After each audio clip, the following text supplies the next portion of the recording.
Well, I appreciate you guys coming down. Cheers to, Cheers. thanks for coming through. And for those listening, this is the Let Me Say It podcast produced by 1990 Studios. We are in 1990 Studios, and we are sitting down with Dave Saliba and Andrew Rostowski of Mellohoney. Yeah, buddy. Thanks for joining us. Glad to be here. I appreciate it. Yeah, this is a nice spot.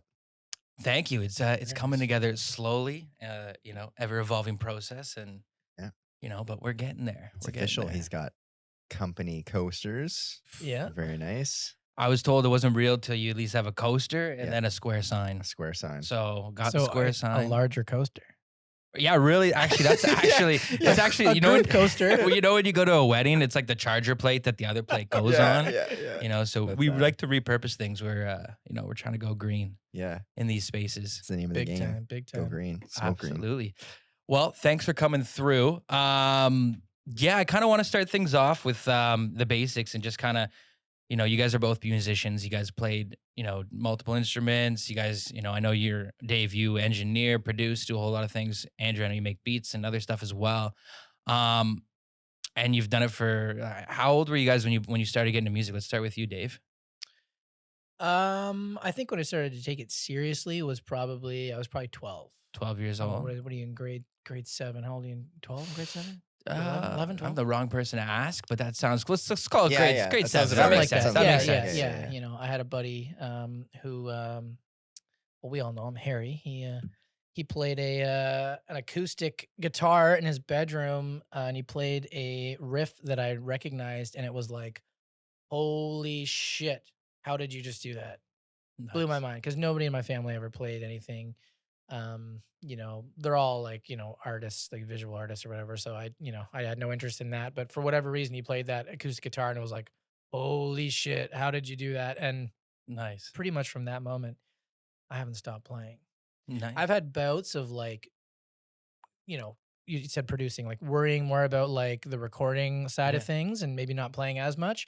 But, I've never not played guitar or not started to write songs or do whatever. So, I'd say from like 12. So Nice. it's been, I guess, over half my life now. Interesting. So it wasn't were your parents listening to music in the house a lot, or not? Or was it just not like a thing that was on the forefront? We had a weird situation where my dad, love you, Dad, but he's very close-minded with music. Basically, if it came out after 1972, it's no good. It's not worth listening to. It's no good. So all we ever got to listen to, we being myself and my brother who's younger, was 1050 Chum AM. So Ooh. AM radio. And of course I cursed the world because I had to listen to this shit at that time, right? I thought it was shit. Okay, what was like a big band that you remember him playing a lot of? The Bay City Rollers. Oh, let's go. Which I'd be surprised if anybody knows who they are, but if you're female and you're over the age of 50, you know who the Bay City Rollers are. For sure. I feel you. So basically, yeah. I mean, but truth be told, now that I'm older, Yeah. it wasn't just the Bay City Rollers. It was the Beatles discography. It was tons of shit. Buddy Holly. Amazing. Yeah. Amazing stuff. Stuff I'm actually grateful for now. It's a classic thing, hate what your parents do. And then you get older and you're like, well, maybe you're cool, blah, right? So cliche. Exactly. So yeah, you know what? Yeah. That was the case. But when I was younger, I hated it. And of course, my mom was more into 90s grunge. So obviously, I sided and rebelled toward that side. And my parents never really ever saw eye to eye in terms of music or, and other things, like I think every other thing, right? Every other parenting situation. So so I always went for the harder stuff in comparison to my dad's shit. But my mom would, entertain the idea of, well, this had swearing or this is a little strange or whatever, where my dad, it was like, shut it down. 10 seconds, shut it down. Yeah. So I kind of got both sides. Yeah. And I'm grateful now because well-rounded. And I think that I'm able to appreciate more aspects of maybe stuff I don't like. Like I can listen to a song that I think is terrible, but Find something you like in it. And I can see the person who might like it, and I don't want to shit on them for liking it. Even that. So then I Yeah. find something in it that maybe I might like. Yeah. No, If that makes any sense. no, it does. I like that too. Like, I just can even think about at times when, like, when I was a younger, music enthusiast, and you get kind of snobby about your favorite band or your favorite Yeah. artist, and then you kind of like, you're just like, whether it's just insulting the other, whatever other style of music that you're really not into. Yeah. And then once you get old, you kind of realize like everyone just likes stuff, and like that, just you can appreciate them having appreciation for that type of art or that Totally. music form. But that makes sense too. Like, you're a young guy, kid at that in like the 90s, early 2000s. You're obviously gonna probably go towards a more like rebellious kind of For sure. stuff. But I can definitely relate to that. Limp Bizkit, chocolate starfish in the hot dog Let's flavored water. go. He says fuck like 80 times or whatever, and you're like, lyrical genius when you're 14. Lyrical You're genius. like, this guy's insane. And then you get older, and more on my dad's side, like, this guy's probably an idiot. Yeah, he seems like kind of a douchebag. Did you see that the Woodstock Yeah. where the Woodstock documentary? Woodstock 99 I didn't do nothing. Yeah. comes on, he just goes Wasn't right my into fault. break stuff, like, and then while they're breaking stuff, and he's like, "Can you calm them down?" Yeah. No, goes After the set, I didn't do anything. Yeah. crazy. Yeah, Pretty wild, man. And for me, that whole thing, the thing I took away from that, Mhm. well, on a, like, obviously I took away the whole terrible woman gets trench mouth from disgusting, Yeah. living quality, stuff there. But I watch that. I see any clip of Korn when they bust out that first song, and it's just like a shock wave of people. Like, that to me was just like, Chills. oh my God, yeah. And still to this day, like, Yeah. oh my God. And I still think that band actually has Korn is aged the great. best out of all of the ones, at least showcased in that thing. Oh yeah. Because I know Rage was not even a part of the video, but of course a part of the thing. No. So yeah, so it's funny that to me it was like the holy shit, like that to me was more shocking than the trench mouth. The trench mouth was like gross and like, but I get Yeah. it. That's just this like It's a byproduct of like byproduct just like of a people- shitty ran show. exactly Yeah. people trying to make money. Where like Korn, that's like genuine. Holy shit, that band was just hitting a different level for people at that time. Like, Yeah, yeah, so it's just pretty wild. dude. I remember listening. I was getting my babysitter. This guy Eric Campo. Mhm. So his mom used to babysit me, and his brother. I remember he had like the Korn CD, and we were listening to one time, and just like lost our minds. I was like, "What is this?" Like, just I yeah. haven't heard anything like that before. And Korn definitely had a You feel like moment. you're doing something wrong just by listening to it. Dude, it You're was just like, You're like, shh, watch turn it the door. down, guys. Yeah. Yeah, it's like Marilyn Manson on Much Music. Yo. Mm, True. Same shit. Yeah. Anytime my dad 100%. saw that shit, yeah. Shut it Universally. down. fucking yeah, super glue the buttons I that don't would get want me this to, shit in to my get me to house. that on the remote. Super glue the buttons so I couldn't get to them. Like you know what I mean? Craziness. But Yeah. Yeah. That was like my parents. My mom took my Jaquan CD. Damn, dude. Did you ever get it back? No, I never did. Actually, what I did do is I did sneak up to the top shelf, take it out of the case, and just take the CD. And she Yeah, never was smart, wiser. smart move. Dude, she was easy. It was she didn't soft. follow through. No, she should have she probably forgot it was up there, to be honest. So I was like, whatever, girl, I got this. Yeah. Andrew. So same question for you. What at what age did you kind of start getting into music? What gave you like the first spark, and kind of when did you kind of really get into music? The first spark, I think I was about 12 or 13, and it was concert band. So we had the older kids were performing in front of us, and I could not focus on anything but the drummers in the back. And I was like, holy shit. It blew my mind. And it blew a lot of other people's minds. So everyone wanted to play drums. There was like 8 or 9 of us in the class. And I was the one that I had a drum set at home. My brother also played drums and played guitar. He was extremely good at guitar. He was a child prodigy. So I was like, I'm not going to touch that. He can have that. So like automatically I was like, okay, I'm just going to stick to drums. So I was the only one that could like keep a constant beat in music class. So the music teacher saw that and forced me to just like perform and do other things and whatever. And like, I just kept pushing myself. And I actually messaged that music teacher years later. And I was like, thank you so much. Like, I didn't want to do it at the time, but thank you for forcing me to like perform in all these concerts and stuff like that.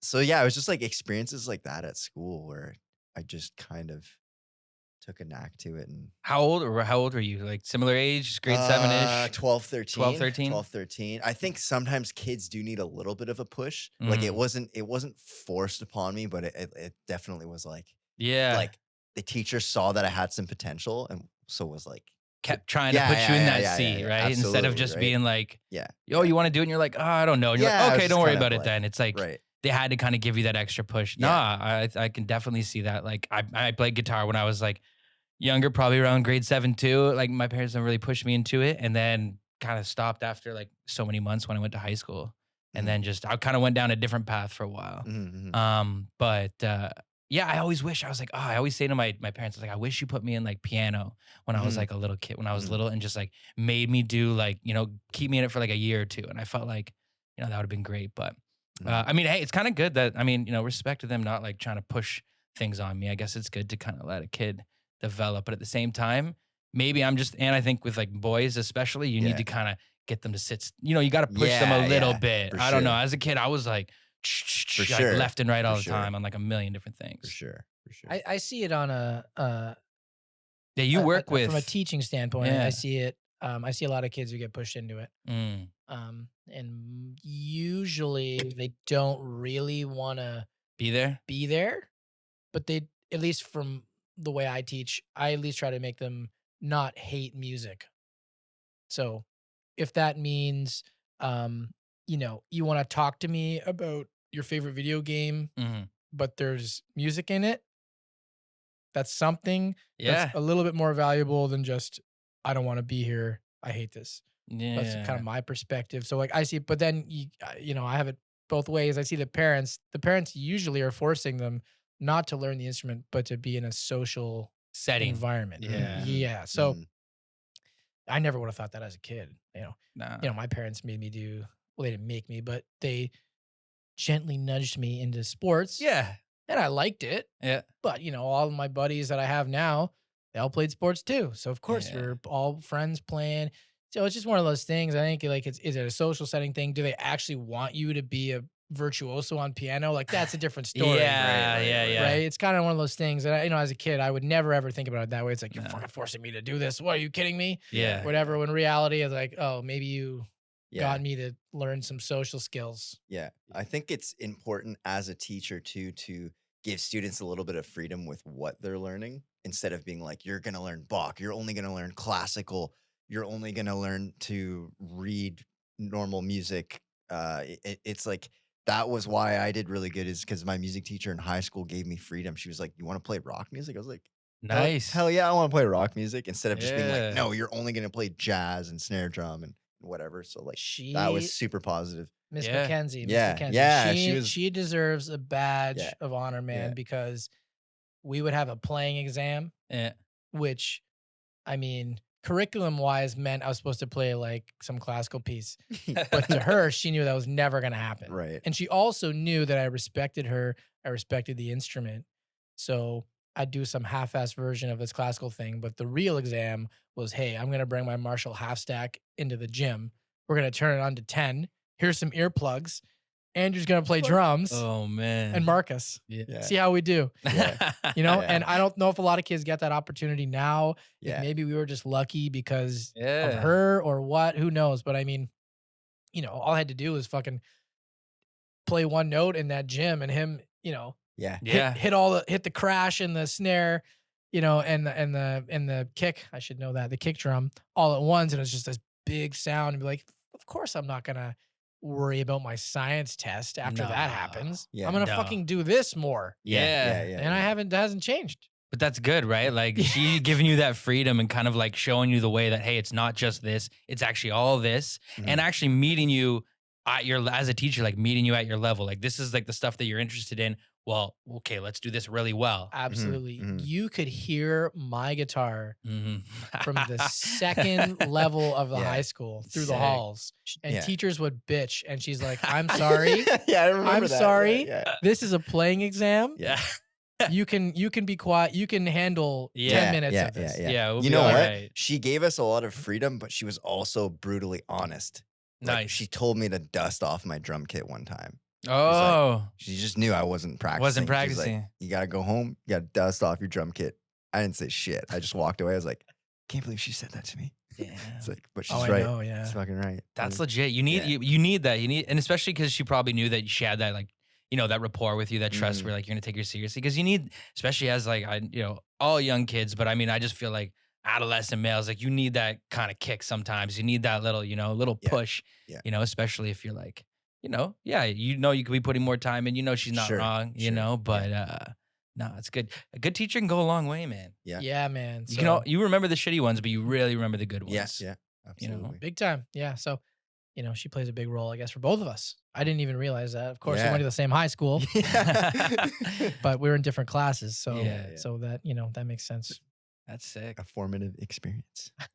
Wow. So that's it. So yeah, bottom line is well, not bottom line, but that's interesting. So you really got into music, just through your friendships, and had a different kind of style of music in the house. And with you, so did your parents listen to a lot of music in the household, or like was it a lot of like influence from your older siblings for you? I would say my dad listened to a lot of classic rock, so Led Zeppelin, The Doors, stuff like that. That's my first musical memory is my dad listening to The Doors in Nice. his car. So he Interesting. was huge into music, but he never played an instrument or anything. He just Yeah. constantly played music and enjoyed it around us, and like that. Yeah. That was awesome. That's sick. That's all I needed. I didn't need a parent to like force me to play an instrument. It was just like I saw my dad really enjoying music, and then my brother was huge into guitar, so he was just constantly practicing. I saw the amount of time that he put into practicing, and I wanted to do the same thing. I didn't want to play the same instrument, but I saw the amount of work that he put into it, and the amount of respect that he got from playing an instrument. So I was like, You saw I was like, absolutely. I think I could do that. You're like, I'll just find a different Yeah, instrument yeah, because like yeah, he's got yeah, this one, and yeah, like there can't be yeah, two of us under this roof, absolutely. No, Yeah. that's sick. I mean, like even from like my parents, they didn't play any instruments growing up. My dad, he hacked around on a guitar, like Yeah. around a campfire or whatever. Didn't really play music, but like music was always being played in the house. Like I remember like after dinner, my dad be working late, and my mom, we were super young. My brother was still probably like in like a baby chair type shit. But she'd be like, all right, Chris, like, yo, go pick a record, and you could put the record on. And that was like my favorite thing. Like I just couldn't wait to finish dinner to go over, pick a record, and just put it on. And then like at first it was like, you can put it in. Then she's like, okay, then you can put the needle down, right? Because it was like a record player, which some people probably might never have seen a record player at this point, which is crazy to me. And it was, oftentimes it was either Queen or Michael Jackson. So it was, I'm trying to think what album it was. DJ Chris. Oh yeah. See, that was the start, I had to touch that vinyl. Dude, I was pissed. My parents had a nice collection, but at the time, like, the CDs came out, they got into CDs, and I was still like a little kid, and my cousin who's like 10 years older was a DJ. So they gave him like all their vinyl, and he's got like a room just like dedicated to vinyl, I'm pretty sure. But anyway, so that was that. So no, I always it's always interesting to me to like where people's first experiences with music, whether it's like in the home or outside of the home, especially with like guys like you who, you're in a band, you've been on many bands, you guys are, doing your thing. So I'm just, nice to hear. Interesting. Speaking of starting out, do you guys remember like the first piece of music that you mastered that you like could say that, you could play this song really well, and that you just, like, is there one that stands out to you? Ooh, Reptilia by The Strokes. That was the first song I ever learned on drums. Where I was like, you get stoked. The first time you play a song all the way through is like the craziest feeling ever. Yeah. Yeah, that's the song. Sick. And anytime I hear that song, I'm like, that's the fucking first song I played on drums. Yeah, that every time you hear it, that probably just takes you right back to that place. Yeah, and it's a big like confidence booster, right? Learning a song, you're like, okay, now maybe I can write my own song, or learn a harder song after that. Who was the first person that you like showed? Did you show anyone that? Like, were you like, hey, listen to this, or like? I think I played it in music class. I think I played it for like a playing test or something like that. Nice. And, like, that was pretty sweet. What about you, Dave? Oh man. Even like an early one that stands out that you just like felt like Hot you Cross loved Buns? to play. How good can you play that? Dude was hard on the recorder. I heard. Still play it all the time at work. Oh, true. Yeah, damn. You can hear it in his head right now. As he Burned said it. me. No, I for whatever reason, I vividly remember a song called Dead Leaves in the Dirty Ground by the White Stripes. Ooh. I don't want to say that's my first song because it was not my first song that I ever learned, but I remember that one being kind of one where I understood he wasn't just playing chords. He was playing a chord, but then a certain way. notes in between and like hammering on and pulling off. If you're, a guitar player and listening to this, he's kind of doing that with chords. I remember that being like a moment of like, I kind of could decipher what was going on, not just like aimlessly being a monkey and following somebody's fingers. Like that was one moment. I mean, every guitar player goes through playing, Come As You Are or Smells Like Teen Spirit, right? Yeah. Um, Smoke on the Water. Smells Like Teen Spirit. That guitar solo was probably one of those moments, earlier on in my playing. Yeah, I mean, I had to like the way I see it. I kind of had like a stint of just wanting to be a guitar player, Mhm. and then really realizing, I wasn't gonna be the next Jimi Hendrix, right? So I had to work on something else. So when I hit about 15 is when I started to work on singing, Yeah. and I had to work for it.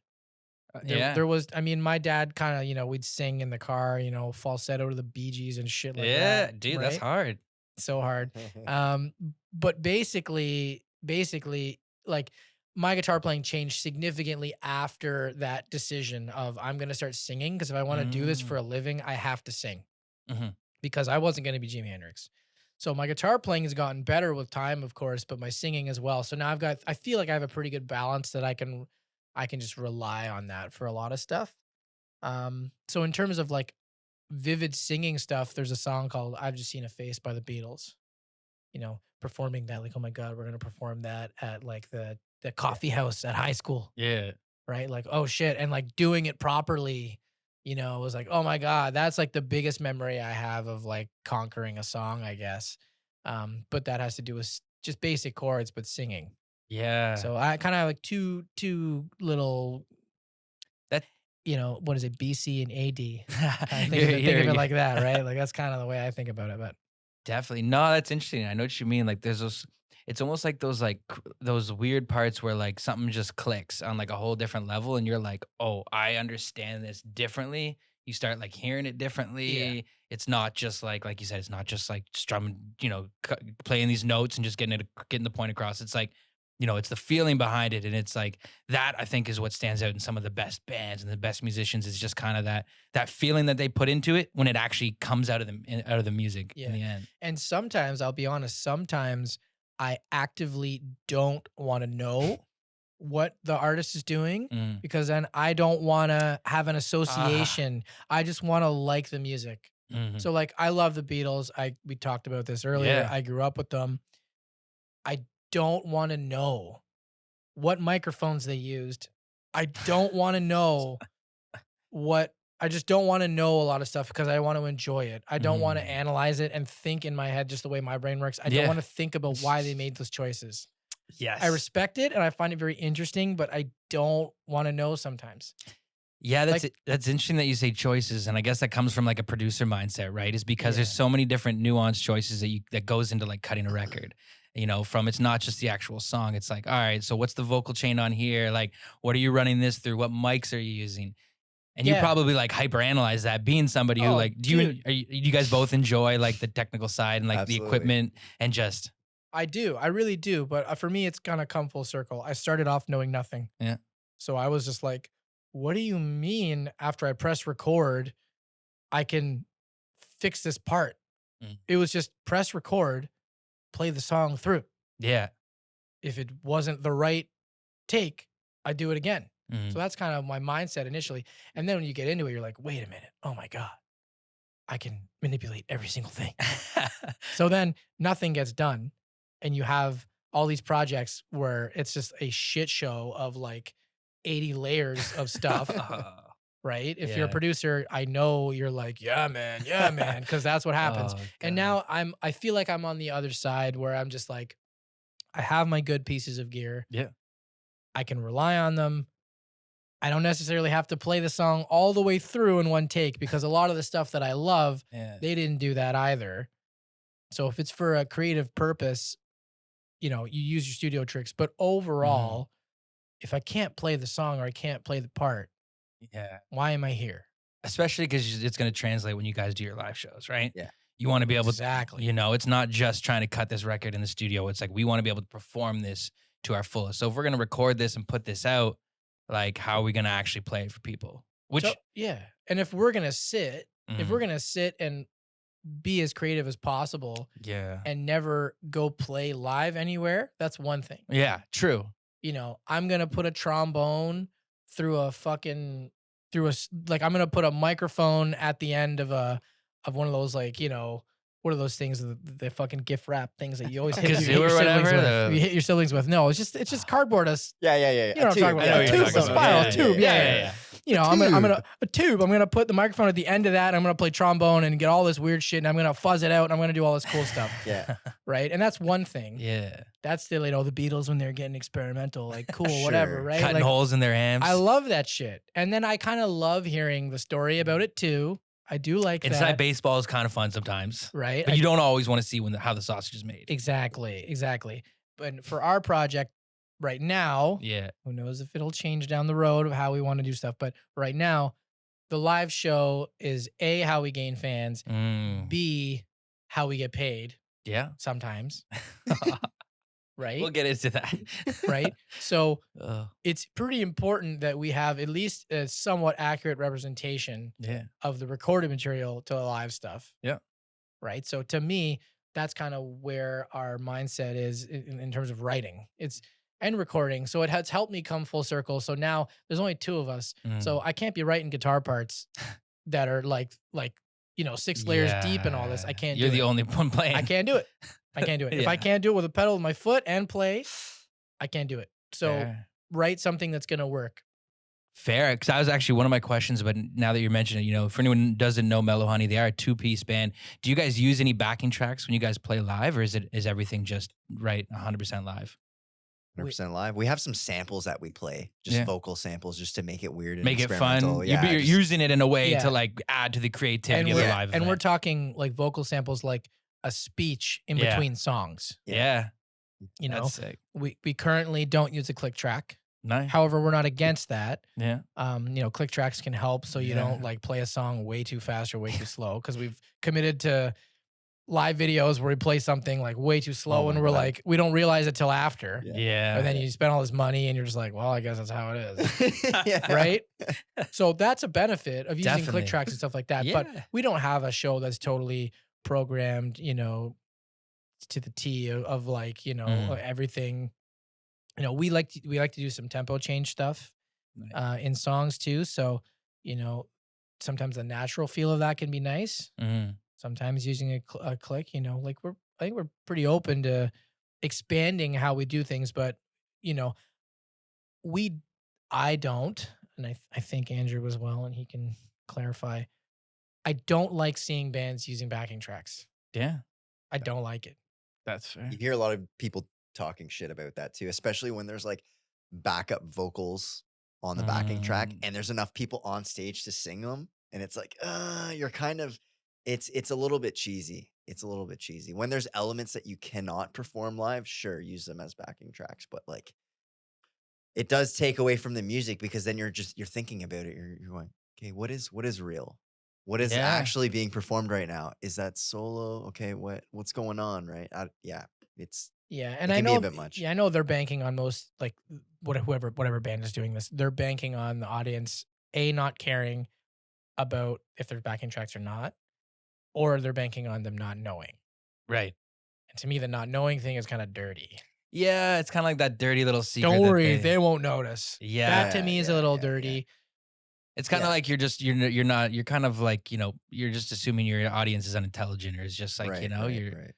Yeah, I mean, we played this shithole in Oshawa, and it's gonna be a shithole. No shout outs for this one though. When this podcast comes out, it's gonna be a If you're from Oshawa, you fucking know Yeah, it's already. gonna you be know a it. shithole 15 years from now. It survived COVID, sharks, cockroaches, this place. They'll all survive an apocalypse. But anyway, so we play there, and obviously it's just me playing guitar and singing, right? So in terms of like notes, that's what's coming Yeah. in the band. Andrew's killing it on drums. And unfortunately, because we're a newer band, we're not set up how we would like to in a formation where we're both kind of facing Yeah. on equal planes. Mhm. Right now, most cases, I'm in front of him. Right. Right. So I try at least my best to stand off to the side. Right. So we're playing. I kick my cord out of my guitar. So what's left? Just drums. Just drums. And I'm standing there like, what the fuck is happening? Yeah. Like troubleshooting and trying to sing at the same time. Not fun. Not fun, but Not. I had that moment where I'm like, oh my God, I'm responsible for, half of the sound. If I go down, shit. And that worries me, but it Yeah. also makes me think about ways to make sure that would never happen again. Yeah. So like I'm driven to make sure it doesn't happen again, not to have a fail safe of a backing track. Yeah. Like that's just my mindset. I Mhm. just, you know what? And like I said, there may be an instance where we need that or something like that. where we might need like for example, like if there's like a big like Like big stomp sort of thing, right? Mhm. Like instead of it being just played, like just press play and we'll play along to it, like maybe we would set Andrew up with a way to trigger a loop or trigger something. them. So yeah, at least small hitting, elements. Yeah. you know what I mean? Like For sure. stuff like that. So it's literally like there's still the chaos of, oh shit, something can go wrong. Yeah. Can't hide when you're in a 2-piece band. No. Can't hide. That's what is kind of one of my other questions. Like, what are some of the what are some of like the tough things about being in a 2-piece band that some of you larger Okay. groups wouldn't understand? Lugging gear for sure. Like we were Yeah. playing a show at Sneaky D's, and I bought this road Dude, case, no and we doubt. had fucking 500 pounds of gear in it, right? Yeah. So we're carrying it up this double staircase, and Dave fucking slipped. We're Ah. trapped. I'm at the bottom. I'm looking Jesus. down. I'm like, oh fuck, like 500 pounds of gear. And then luckily, a dude from the other band saw us struggling, Yeah. came and rescued us. But yeah, well, it's like you have to wear a lot of hats when you're a 2-piece band. So Not to Yeah. interject, but Yeah. slipped is a nice way of saying cardiac arrest. yeah, his face was so. Dude's dying over here, and he's just like, Yeah, it was "Fuck." like fuck. Yeah, he's The like, walls are closing in. Yeah. Oh, Yeah, it was geez. rough. yeah. I looked at you. I'm like, he's not getting up. He's like done. He's out. I was just holding the fucking case. You're like, someone's got to come here eventually. Yeah, yeah. Yeah, And the oh, dude, he was God. fucking jacked, man. He just Like, came and rescued us. He Yeah, grabbed me he with had one no hand. problem. Of all people to come around, thank Yeah, God it yeah, was this guy, yeah. dude. Yeah. Sorry to cut you off, but No, I no, had to like it was like, Oh, Yeah. man. Sometimes you got to bring around more gear because there's only two of you. True. That's yeah. You would think, oh yeah, well, I mean, we can all fit it in a Pontiac vibe. Yeah, yeah, So yeah. That's let's- not bad. It's not bad at all. So that's a plus. Yeah, that is a that's plus. yeah. The negative is I bring in 3 guitar amps and the sound guy's like, what? You're a 2-piece. And I explain my setup. It's just like, okay, what? And then, so that's a negative is that like, Yeah. I care. So I'm thinking in my head, oh my God, I got to make sure this is good because it's got to be dynamic and this is the only way to do this. And I can switch things on and off because we're not using backing tracks. So I got to have an elaborate thing, Yeah. and a sound guy who's just done, this is his 7th fucking night of right. in He's a row here of every doing Friday, this. Yeah. He doesn't want to hear how my guitar He's like, it is sounds wet- fine. Is dry and wet and can be pan stereo. He doesn't care. Yeah. So, I mean, let's be real. That's a white person problem that the sound guy doesn't care about my setup. But sometimes I can just be like, I don't know. You get some tude. You get some attitude from the technic guy sometimes. Yeah, I don't want to like stereotype and just assume, but I feel like, first of all, I feel like a good sound guy like is great to have. Yeah. Would you say it's a rarity in a lot of the clubs you're playing in, or have you been lucky to work with a lot of We've been pretty good lucky. sound Like, guys? we make a point of being extra nice to the sound guys because that's the Right? last person you want to piss off, right? And makes sense. especially when like we've been fortunate to get sound checks most of the time. Yeah. But yeah, no, we've gotten a lot of cool sound guys. They're good people to connect with, and if they're doing that 5 nights a week, right? It's like So repetitive. yeah. So you repetitive. don't want to give them a hard time. Yeah, and I'm we've been sure- pretty fortunate. I'm sure not every sound guy like loves it, and they maybe they'd rather be playing in a band and playing the show that you're playing. Yeah, Like, yeah, yeah. wow. But we This have is what gotten I gotta dickhead do. sound guys for Well, sure. for sure. Like, For we sure. have Yeah. gotten them. You know, Um, this probably comes with the territory. anytime we played the Biltmore Yeah, in Oshawa, great. yeah, we've had different sound guys. I think 3 out of 4 times. The Bitmore is the old Oshawa Music Hall, The right? Biltmore is the old Oshawa Music Hall. Nice. We've played there. We've been lucky enough to play there. I mean, Great spot. yeah, over a handful of times. It's really a great venue. Yeah. It's an asset to us. I mean, so many Toronto bands don't get that. No. Yeah. They don't get the opportunity to play for a somewhat well-known band to open for. That's one thing. And they don't get a venue where the whole staff cares, right? They all care there. We've played there enough times to see through, like an act. Like everybody cares. Yeah, they know our fucking names too, right? Like they're super just caring about every aspect of it. And it's like the bands that we've gotten to open for in Oshawa, we would never have gotten a chance to open for in Toronto because it's so competitive. There's so many bands in Toronto. So we have people like, oh, like, how are you opening for these bands? How are you getting these opportunities? Well, in Oshawa right now, it's like there's not a whole lot of bands competing for these spots. So we've been very fortunate in that aspect. And I can't be thankful enough that we're being given opportunities to open for some of these bands. And there's good people to work with at that venue. Yeah. That's what it is. So, and then that goes from our experience top down. So sound guy, right? Who, he's not probably always on staff. He's probably hired for certain events. Yeah. Right. So we've had multiple sound guys and it's been great every time. The time has been taken to give us an adequate sound check. Yeah. Any problems get solved before, not during. Yeah, that's huge. The set. So, I mean, yeah. So anytime we have a show there, we're like, through the roof, like, this is fucking awesome. Yeah, This is how, I mean, not how it should be, because that's a luxury. We get it. Not everybody gets that opportunity. But I mean, for me, it's fuel. Like, imagine if we could get that every show. Yeah. Like, not even about like being a rock star or any of this shit. Imagine if we could go to a venue and know we're going to get a good representation of our idea. And everyone cares, right? And everyone's there for the same reason. You're on there. You're there to put on a good show. Play your songs, play your music, and then the people who are working on the show and making sure it runs well, they want it to run just as well. They're not there like they're there because they want to get paid and they need to get paid, but they have a passion about it too. Oshawa music. I mean, the Bitmore is great. Like it seems great. Like I know back in the day when it was the Oshawa Music Hall. I don't know if it's the same ownership. I think that's different ownership. Is it? It's different as far as I know. Yeah. Nice, but it's a great venue. It's a good size venue. How many people can they fit in there? 600. Yeah, it's a pretty good size for our neck of the woods, I would say, out in Durham. Like, I don't think there's another competing club that there will be soon. Is there? There's 2 more venues opening. Stage 44, and there's another Oshawa Music Hall. Oshawa Music Hall. Those owners they are moved to opening. a different building. But I think they're gonna have a difficult time because Biltmore has built such a great community around for sure the scene, right? And they've been so good to us. So now it's like we kind of feel loyal to them. We don't really want to play shows at the other venue because they've just been awesome to us, and I don't.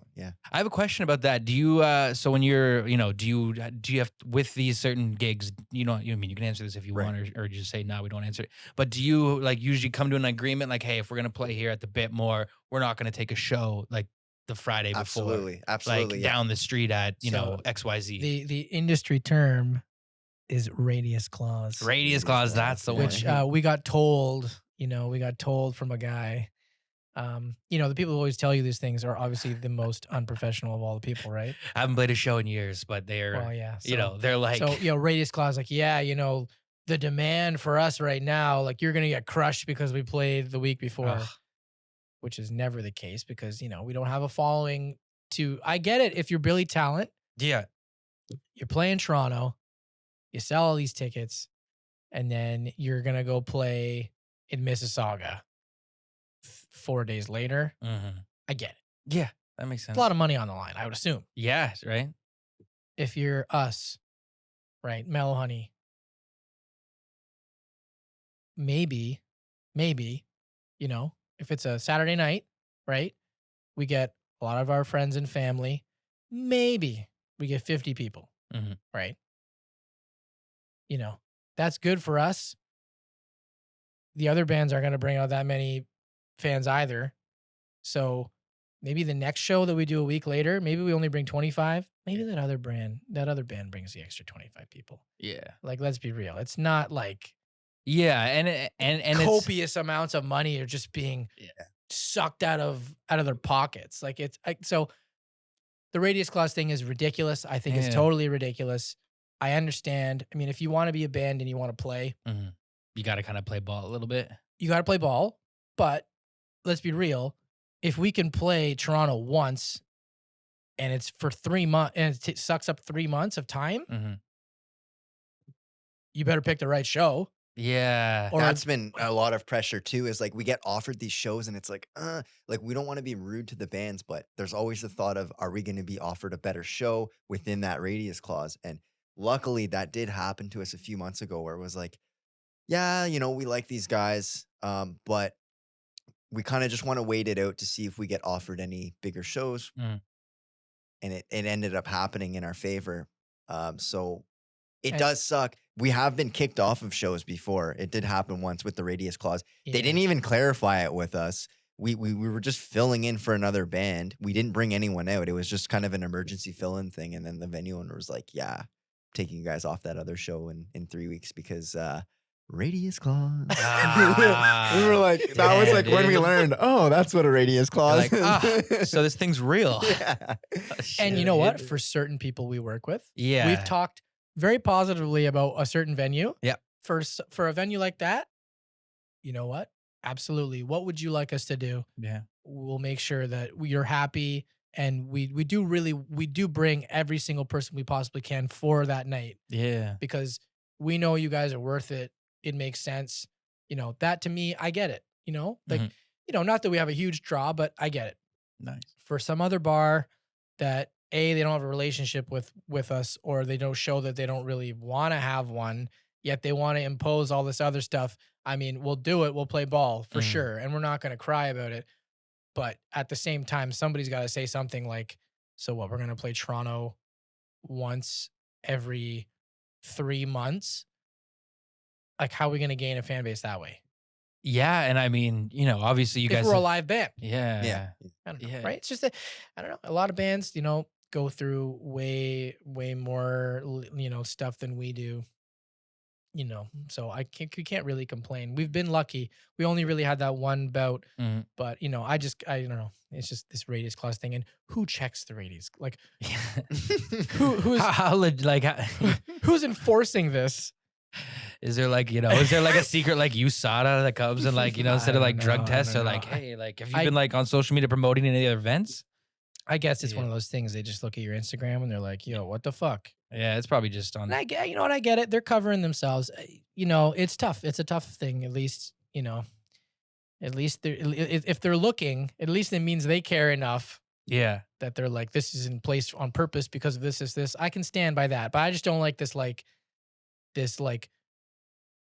blanket radius clause thing that stops us from having opportunities. Definitely. Do you know what I mean? Yeah, you guys are a young band. You're out there trying to just, build your following, get your sound out there. I'm sure if you could play every weekend, you'd probably be trying to play out if you could. And obviously you guys have other jobs as well, but it is a form of income as well. And also it's not cheap being a musician and playing especially with you consider all the gear. I know you built a great studio at your place. Andrew was telling me about it back when you were putting that together. Andrew was tons of help. And there you go. And that's not cheap, right? So it's you invest in your craft, you invest in all this, and then you're kind of, it'd be nice if, there was more opportunity for you to get out there and play, right? Yeah. And I mean, realistically, once again, we know we're not gonna, at this current time, we don't have draw to be like, pay us big time. Right. I get that. Right. That's normal. Obviously it's a business. The bar wants people in the bar. They want people to buy drinks. If you're not bringing people, what are we doing here? Right. Yeah. We get that. Right. It makes sense. That's fair. Actually, in my opinion, that's fair. If everybody understands that relationship, that's fair. Yeah. Where it's tough for me. It's okay, for us to get a better recording. So working with more people. Yeah. To even just facilitate. We're lucky that, I just decided I'm going to put all this money into this thing. Yeah. And I'm lucky that Andrew was there to help to do that, right? Put the floors in. There you go, buddy. We have, and talk over all the stuff. And maybe we'll do this. Maybe, I'm grateful that he's also willing to help me with that stuff. Yeah. If we didn't have that, which a lot of bands don't have that. So we have a rehearsal space that's free. Yeah. right? Sick. We can Sick. record Fucking everything, sick, right? dude. Like a lot of bands don't have that. Yeah. So how do you expect to get any better if you have to pay to rehearse? Oh my god. You got to pay out the ass to record somewhere, Mhm. and then you can only play whatever place once Yeah. in 2 to 3 months, and you get $100. You got to split it between 5 guys. Like a band that stays together for 5 years is a fucking miracle. Is it probably easier with just the two of you Oh, then? I mean, fuck you know, yeah, it That's is. what started this Oh, whole fuck thing. yeah. it's probably That's why we're so hesitant to add a third member too. It's like we've discussed it, but it's like, oh, dude, two it's piece so, sounds way sicker it's than so 3-piece. easy. It's so easy. Like a 10-minute drive to get to his house. My drum kit's set up Yeah. there. So like we have busy lives. We have jobs. Yeah. Dave has a kid. So it's like if I can show up 10 minutes, we can rehearse for 45 minutes. I can go home, get a good night's rest. Boom. Perfect. Yeah, and then okay, let's just say this band or this bar, sorry, is like, hey, we want you to play. Like we would like cool. Like they all do, right? Yeah. I They look sound up like- the email, right? And I'm like, oh, we have an opportunity. One text message. Risto says yes or no. Yeah, Confirmed. it's not 5 Yeah. members and It's Yeah. not this Yeah, like group yeah. chat. Oh, he didn't see it. He's in BC. He didn't know. And then you're just like, and then people He's getting gotta- pissed off because you don't get back to them. Like we get back to people, boom, boom, boom, immediately. Yeah.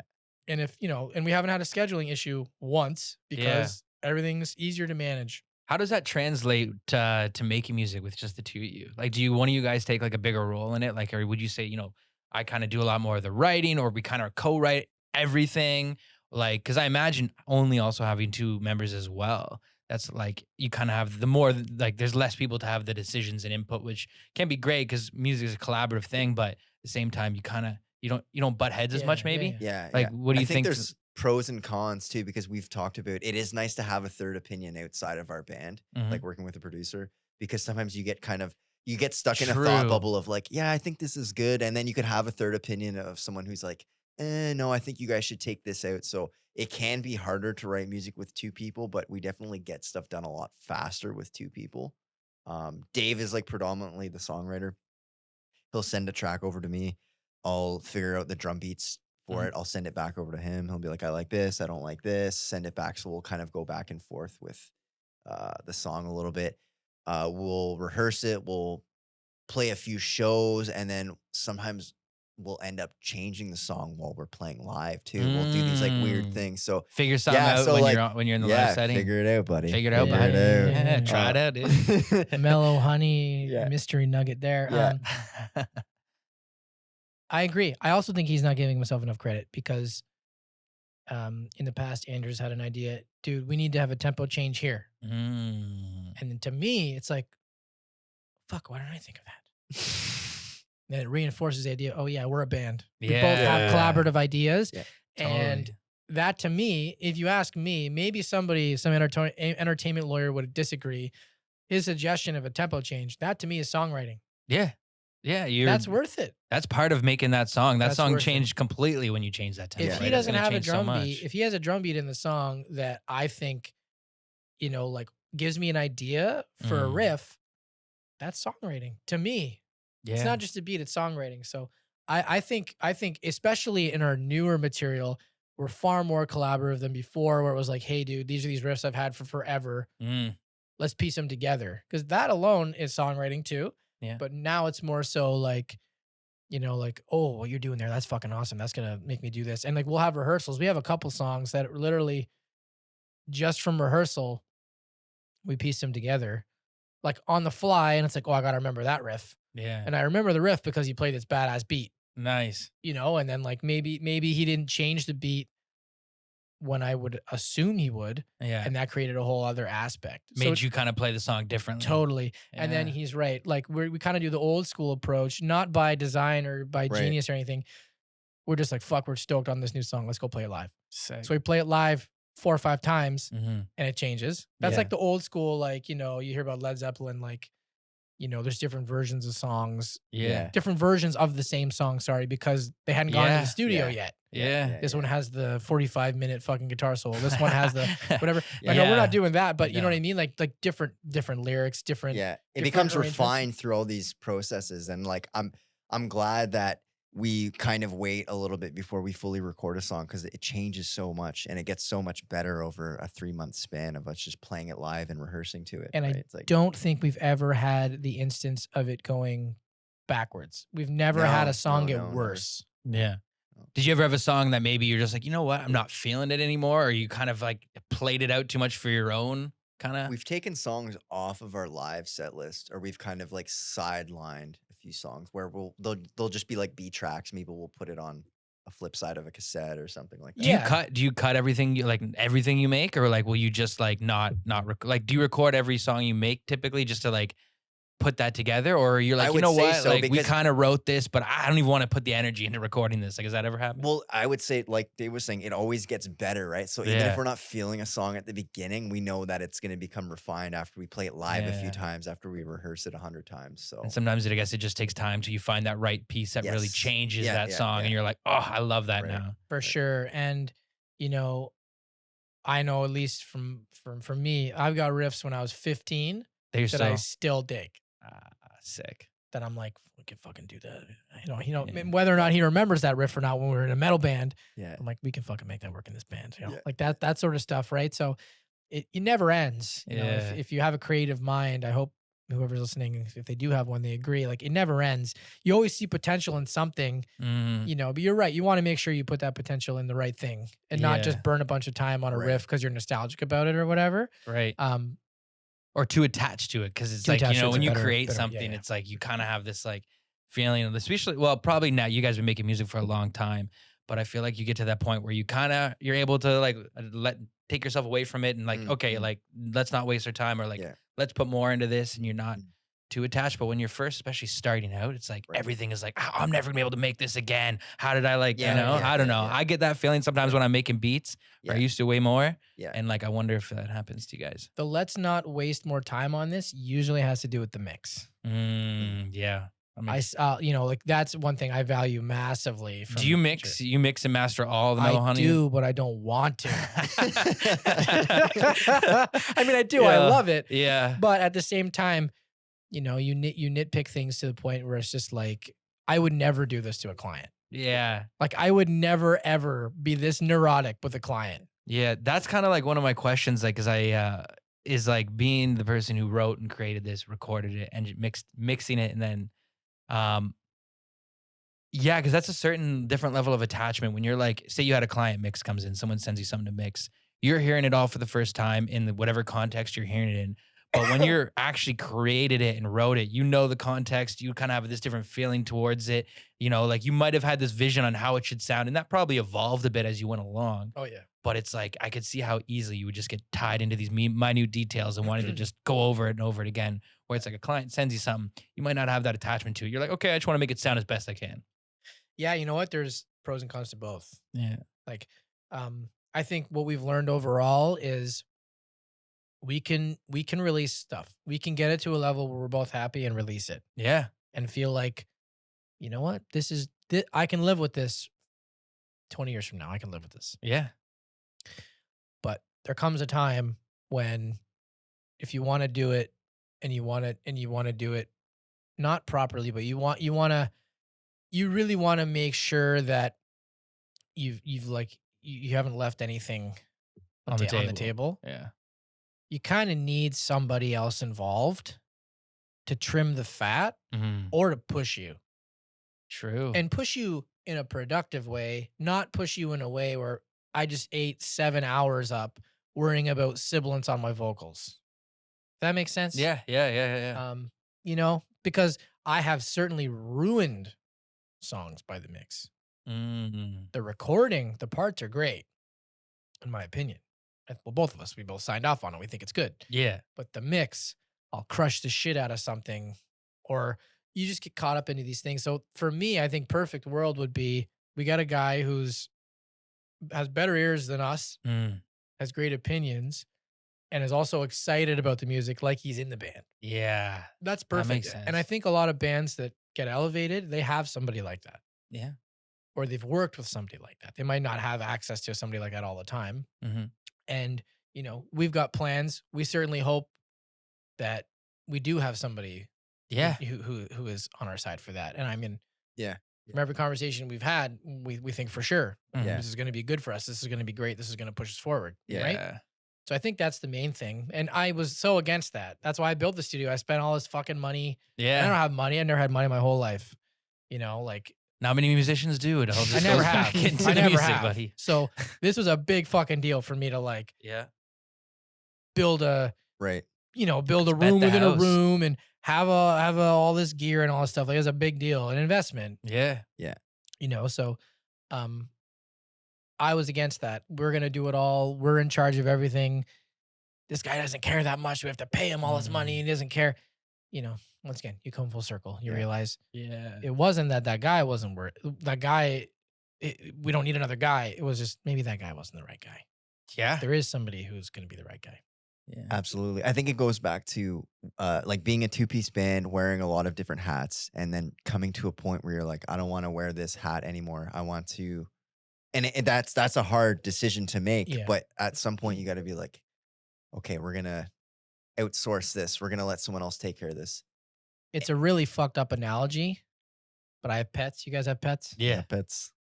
You see your pet, it's real sick. You're just like, I gotta put you down, man. It's terrible. You gotta do it. For the better of everything, you gotta do it. And that's what it feels like sometimes to me. I feel like I'm giving up. I'm like, oh no, like, you know, and I regret it. And I'm like, oh, you know, like literally it's sad, but as much as losing a pet, it sucks. It's kind of what it feels like. It's like putting it in somebody else's hands. Right.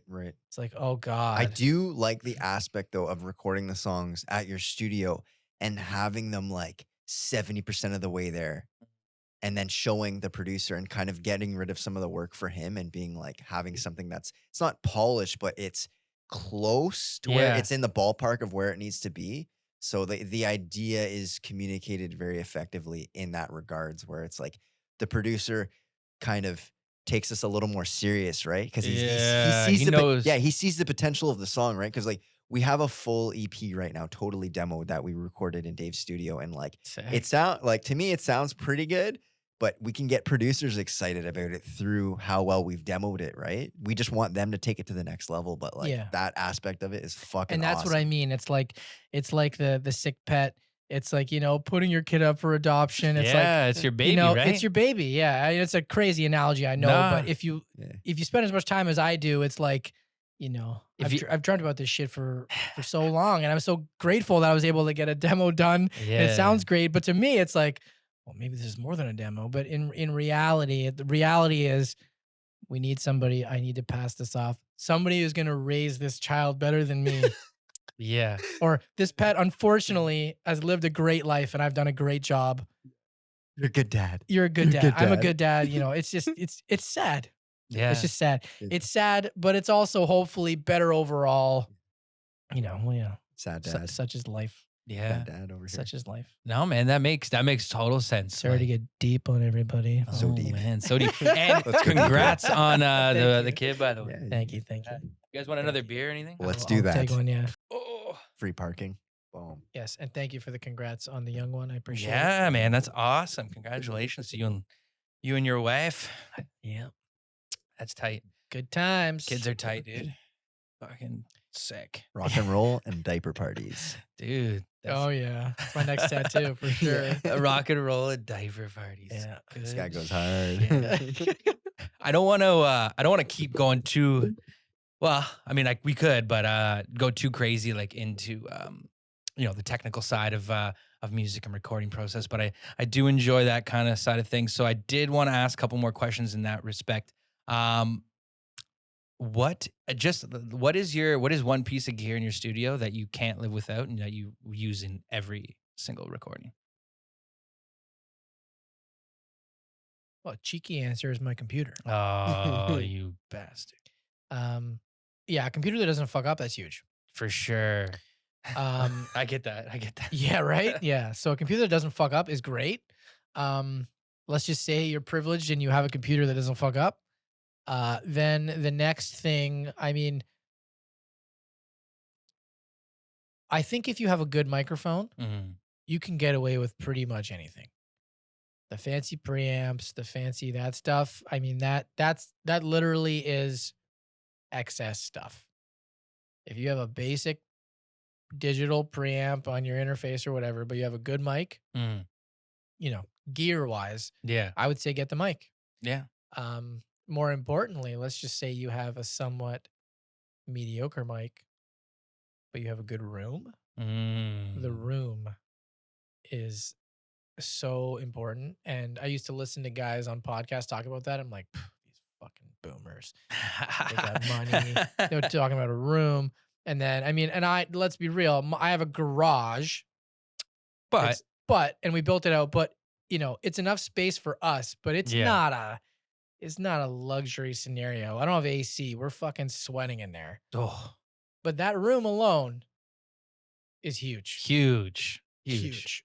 Yeah. So that's you know what? The room, if you're lucky, and I know for everybody, every generation younger, it's gonna get harder and harder for them. Yeah. You have this dedicated space, you can get away with stuff. That's everything, And so you have that, and you get a microphone. Cool. And the computer. And the computer. You know what? A compressor with Mm. a compressor that you can actually if you're doing vocals and you're doing vocals with the compression on, if you get comfortable tracking with that, I love that. That to me, it makes me feel like $1 million. Yeah. So for luxury stuff, I would say a compressor. Yeah. Everything else, you can use a compressor in the box too, like in the computer. But that to me is kind of one of those things. It's like while you're doing it, you can get a better feel. Yeah. Do you use I'm just gonna assume, but do you use both analog and digital in your kind of your home rig? Yeah. So I use like a DAW, digital audio workstation, and I like Logic. Just Yeah. for whatever reason, I like it. Yeah. Yeah, and then I've got lots of outboard gear. Like I said, I went through a period of no one's gonna take me seriously unless I have nice stuff, and you go into debt and you be stupid and you do all that. And Good old Long McQuaid, man. They yeah. Well, their rent to own is amazing. it is awesome. Yeah, I wish it was that simple for me. I went another ridiculous route of getting some guy in a shed to build me a console and all this crazy shit, and then you're 3 years deep in all this money and you're like stressed out. Anyways, I went excessive. Yeah. So I got this custom thing made, and it's for like 500 series, so I can be modular and do all this Sick. cool stuff. So, we got really nice gear. Yeah. We really do. It's like we've got really good stuff. Once again, all the really good stuff doesn't mean shit if you don't have a room to do it in. Yeah. So, once again, you can have a room. The gear is only a little bit of it. Yeah. No, 100%. Even with even with podcasting and stuff like that, like I'll talk to people and they're like, oh, my audio is so bad. It's so terrible. I'm like, well, you had your window open and you were sitting next to the 401 and your AC was blasting in there, yeah, simple things by just having even if you just have like curtains that you can throw up, like I know, less reflections and shit like that. For sure. Like it's like simple things can go like a long way, but like I feel like it's often overlooked. People are like, "Oh, I just need this piece of gear. I need this equipment, and it's gonna change the game." But And I'm guilty of it. I think everyone is, right? I'm guilty of it. Like, because would you say a lot of like how you learn to do what you like for both you guys? No, was there one person where you just taught you everything, or was it a lot of DIY, trial and error, figure out what works and what doesn't work? Nowadays we have a phone where we can go to YouTube or go to Google and like really watch tutorials on like how to set up anything. Like, So networking is not something I've ever loved. no doubt. So I had nobody. Mm. I had nobody. You got me. I got Andrew. Dude, hey, having a good friend that knows I a had thing or two is nobody. helpful too. I had nobody. I did decide to go to school for a Yeah. year, College of Seneca. Nice. Great teachers, great program, but it's basically kindergarten. Did you feel like when you started that program, you're like, I already know all this. Like what? Well, there was some stuff where I was like, yeah, I already know this. Yeah. But it's good to hear it again. Yeah. But overall, if you do anything creative for a living, you realize that like, okay, you graduate, everything you just learned essentially is redundant. Yeah. Not everything. No, but Fundamentals of how to mic up stuff and all that, for sure. That's legitimate. I'm talking like, like Instagram wasn't really that big when I was in school. And Instagram now is kind of for like older people instead of TikTok, and I have no interest in TikTok. So, you know what I mean? Like those things you Yeah. learn in school, like marketing your band and doing all that stuff. Like they did a great Yeah. job at the time for that, and I'm grateful for it. But for me, I wasn't at a time where I wanted to sink in 50 hours a week marketing my band because I didn't really have a Uh, band that I was like mhm. all in on. Or now I am. Yeah. Okay, now it's 10 years later And the whole world's and the whole changed. world's changed. Yeah. So, you know, I had some teachers that were fantastic in Yeah. that, and I still talk to them somewhat, Yeah. right? And they're great. Um, if you're a kid now, YouTube. Oh, YouTube's 100%. everything. You will learn more than you ever will in school, and you will not get a $30,000 OSAP loan that you have to pay back. Oh. Not that Seneca costs that much, but some of these places do, and Mhm. it's a Oh, dude, I rip feel off. you. Mhm. You know, if you can start off with no debt Mhm. or very little debt, and you treat it like a job, and you look up these tutorials, and you actually work at it, Yeah. you will have, I believe, you'll have an equal or greater education Mhm. than most of these programs, because a lot of those programs have to deal with dead weight. Mhm. And you're Kids with money who don't actually yeah. want to be there, but they want to say they Went to took this recording school, did school. this. Yeah, they're all into music industry arts and It's not even their fault. Maybe they're interested in it and they realize, oh shit, I do mm, not want to do this yeah. as a job, right? Yeah. So you'll avoid all of that, and it boils down to, do people like what you do? Are you a Mhm. good person? And Yeah. once again, this is my opinion. Are you reliable, good person? Do they like what you do? And did somebody give you a shot? Yeah. You know? No, 100%. Like even with this studio, like I troubleshoot all the time whenever there was an issue. Like when starting out learning the camera aspect. Like I had more of the audio aspect kind of like under my belt, but learning the video portion was all new. Learned it all on YouTube. Learned how what cameras we use. Now I have people asking me questions, and I'm like telling them how to like work this stuff, and I'm like, Here's Yeah. YouTube fuck, link. 3 years ago I didn't know. That's what I want to say half the time because I'm like, man, and then like some of the stuff that people bring to you, I'm like, man, like, could you not just go on the computer and like look this? Because it's like once you realize, like, I don't know how hard it is to realize that, but once you actually realize how easy it is, you just gotta Yeah, like, ask the right questions. Yeah, the resources are all out It's there, right? there. And that's kind of like what our band experience has been like too. It's just like you're constantly learning new things every day, and like you know Yeah. that you go through these struggles, these failures, but you're just constantly learning. And That's a sick yeah, that's a sick outlet. That's a good outlook to have on yeah, things, yeah. not like having that open mind of just wanting to learn. Like I feel like once I got to the point where I was like, I was just more open on being a student of life and a student of all sorts of things and less needing to know the right answer to say all the time. Mhm. Like everything got better. I got way better in making beats and producing. Got way better at doing podcasts. Got way better at even conversating. You don't need to have the answer, but you just got to be able to figure it out. And Mhm, nowadays, it's mhm. it's all right there. Yeah, yeah, yeah. You know. For sure. Can't be afraid to fail either. That's like a big Oh thing yeah. too. You gotta just like You gotta fuck up. yeah, a you bit. gotta fuck up a little bit, and you can't beat yourself up about it too much. So I think that's tip number one for sure. Yeah. Tip number two, cross reference. Cross Cross reference. If you're going to reference. YouTube stuff, YouTube Yeah. the same topic, but multiple people giving you the opinion, right. and see Love it. what is consistent, because some guy might be out of left field and have a really great idea, Yeah. but he also might be out of left field and be completely fucking Taking you down a clueless. wrong path. Clueless. So it's Yeah. it's worth it. It's worth it for that, I think. And that's what I did, at least when I was starting to learn. When I just graduated, Yeah. I continued doing stuff through that and realizing, like, okay, this thing called sidechain, I've heard this 100 times now. This must be a thing. Yeah. Yeah. You know what I mean? For sure, for sure. No, I think that's a good point, right? And also because I feel like, especially with like production, like there's so many, it's like they say there's multiple ways to skin a cat.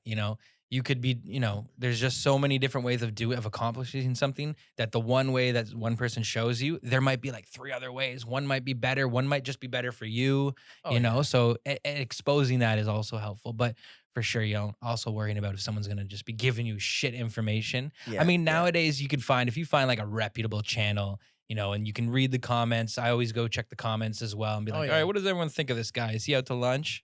You know? Totally. And that in itself is cross-referencing, True. even just with one video, like Yeah. other opinions on this. That's Yeah. a really great aspect to it. But yeah, Yeah. that happens. I even say that to my students teaching. Yeah. These are my opinions, man. Hey. Good. You know? Yeah, yeah. You can YouTube this too.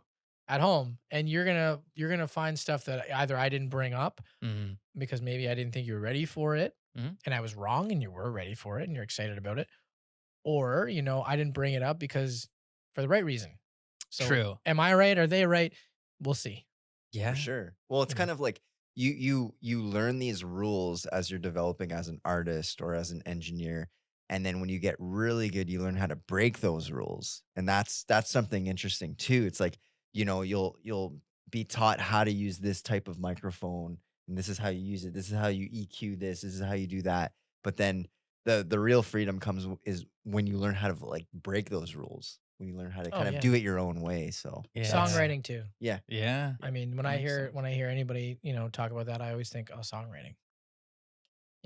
This chord shouldn't fit. Mm. Sounds good to me. Yeah. Subjective. Yeah. Sounds good to Yeah. me. It's my Yeah. song. It's fucking good. Yeah. And would you say too, like once you realize the subjectiveness to music, did it change the way that you kind of listened or looked at music or, approach Oh, approach it where you weren't like trying to be like, I need to do this because, this is how you play this. This is what we need, or you were more like, does it sound good? Great. yeah. Oh, yeah. Well, that's the grassroots of it. When I didn't really know much, Yeah. I remember. Oh, this is funny. At least I'm sure Pat, our great friend, will listen to this because he's a great guy and he pays us attention, which we appreciate. Nice. We all played together in my mom's basement playing riffs, like metal riffs, like Nice. being a band or whatever. And I would come up with these fucking strange, not to prove a point, but it Mm. just got this weird thing that I heard, Hmm. right? And they're both looking at me like, what the fuck timing is that? Yeah. And to be honest, I don't really like bands that fuck with time signatures all the time. I think it's just this thing where it's just like, we're changing time How signatures because weird we can we get? can. Yeah. I don't like that, really. I don't really like it.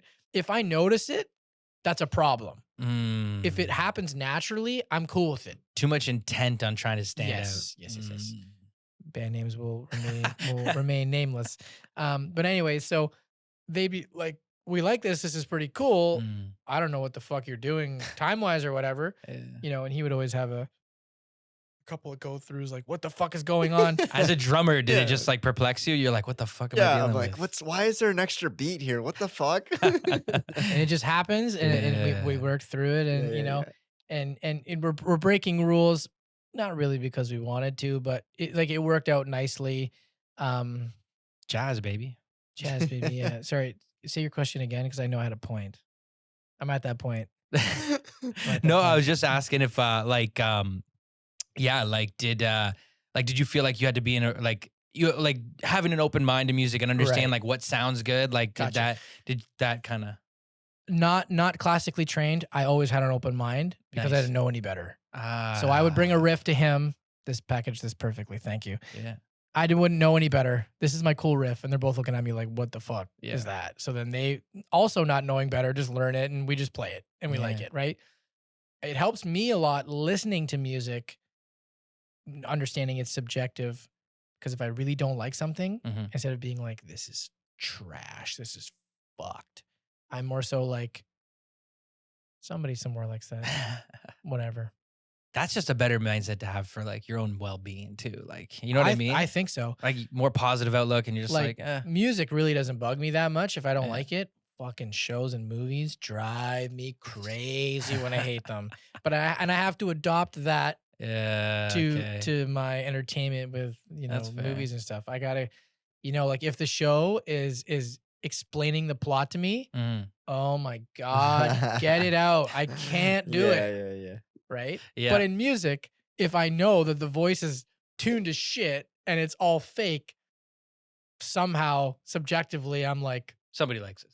somebody likes this. So it's fine. But in a show, I'm like, how could anybody do this ever? So I need to grow in that for that side. I've grown with music, maybe because I've spent more time with it, worrying Yeah. about it. So yeah, you're right. I mean, it's one of those things. Different appreciation. Different appreciation. You've been, you're in there playing guitar, you're in there writing songs. You know the feeling that you get, and you know that feeling you get when you listen to music. That's just something that you just love, like a piece of Fuck music, yeah. like that Absolutely. song there. Where you just like wear it out and you're playing it over and over again. So appreciating that it's like, all right, this guy, they have this many views, they have this many fans. Like obviously, people get a feeling from there. So Stay naive. Yeah. Yeah. Stay naive to your own creative process if you can, because you'll always come up with stuff that people are going to be like, What the hell is this? that's interesting. Yeah. Well, I like maybe it. not that's interesting, but you have a better chance at it. Yeah, no, Perhaps. that makes sense. Perhaps.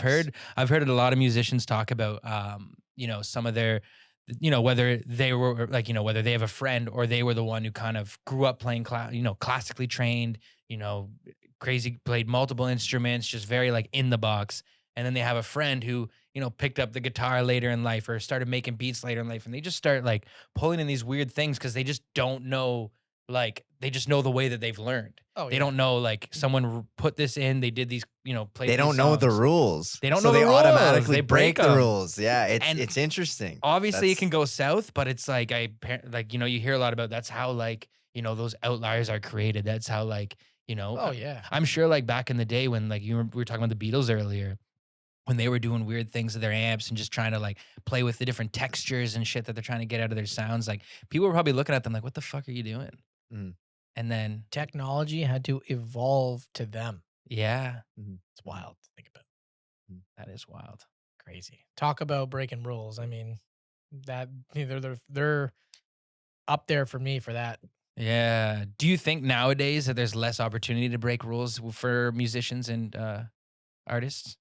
Just because there's been so much that's been accomplished, or do you feel like there's still always going to be, another element that people haven't explored? I don't. There's been a lot of boundary pushing. That's for sure. Like, I mean, obviously, there's like, not a lot of rules left to break. It's just tough. It definitely is. Like, it's very. It's not very often where you hear a band that sounds unique anymore. Because I feel personally like everything's been done. I think some of the best has been done, like, like some of the greatest rock, classic rock bands, blues musicians. Yeah, like I feel like a lot of ground has been covered already. But Disclaimer: we are not saying that we are breaking this ground. Yeah, Most yeah, yeah, people yeah, aren't. yeah. We're not saying that. Yeah. right. But we can definitely use that to our advantage and be like, okay, let's try to write something a little bit differently. Let's change it up. Let's make this break the mold a little bit. Yeah. So, What would excite me? Yeah. What would excite you? Let's do that. yeah. I feel like that's the start, right? Is like if you do something that's going to excite you or, in your case, each other in your band, like someone else is going to like it, especially at your guys' level, you've been playing for years, what sounds good, how to make your instruments sound the way you want them to sound, and add that kind of your own flavor and flair to it. Like I always think it's interesting with guitarists, like the older I got and the more I kind of understood and learned what was going on.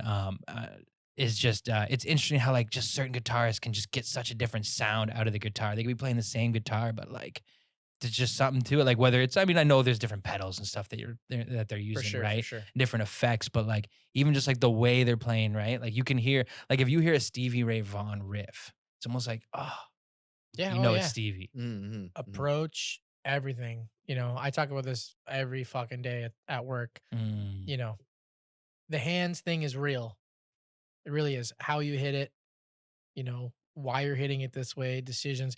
I think it really boils down to like overall intelligence. Like really smart people, Mhm. I find, tend to make really good things. Mhm. And smart is subjective. Subjective, You know like what it's I mean? not like 8 1 + 1 is 2. You know what I mean? But if somebody's willing, Yeah. if he's willing to take enough time to put the heaviest strings of earth on his guitar for a particular reason, smart enough to understand the difference, the nuance, like the detail, the why it's all worth it. Like I always think about those things, like little things. And what we talked about, Yeah. there's certain bands I don't want to know any of that. And there's other people where I'm like, yeah, that's pretty awesome. It makes me appreciate them more. yeah. That sort of thing. I play a 12 string, not because I want to. I don't want to play a 12 string. No, It sucks. it's not Anybody fun who plays to play. guitar to play a 12 string in a band, it's fun for one song. It's not fun for 10 songs. But I don't know of any other 2-piece bands where the guy plays a 12 string. That's how literally Yeah. that's how that started. As ridiculous as that sounds, for what it's worth, that separates us somehow. And Yeah. it doesn't just serve this weird niche thing. Sonically, Yeah. we're just makes approaching it sense. differently because I have a 12 string. Yeah. Right? Yeah. Like that's really what it boils down to. It's not about like I have to be different. It's just Mm. I made a choice to be different. Let's roll with it. Yeah. You're not being different to be different. You're being different to kind of create something and to like not kind of just make the same splash. Yeah, and I got a lot of guitars because I'm dumb and I buy guitars, and I could play all the ones that are comfortable and great for me. But for whatever Yeah. reason, I keep going. I have the 12 string thing. I don't know. That's a good idea I had Yeah. when I was bored out of my mind at work. I'm gonna play 12 string again. I'm I- gonna keep playing it. And then we write a song, and I'm like, oh, it actually sounds pretty cool. And then it just justifies the idea. And yeah. will I play a 12 string next year? We tune in. Who knows? But I don't know. I don't. It's just one of those things. Yeah. And it sets you apart. Yes, don't think your band should be based off of that, just being different Yeah. No. for a reason. It's justified because I think we sound pretty cool with certain riffs, so that's why I use a 12 string, and I continue to use it. There you go. It's just that Yeah. sort of thing. Simple. But And it's not, what? not breaking a rule or anything like we were talking about, but yeah. It's not my first choice. Yeah. Maybe let's make it into something that Yeah. becomes my first choice or something. I don't know. Do you feel like your guys, I know, I'm sure, well, you even speaking about when you were younger, you listen to a lot of different music. I know you listen to a lot of different music. We're going to a Zed's Dead show, in December. Yeah, we are. Oh my God, that'll be fun.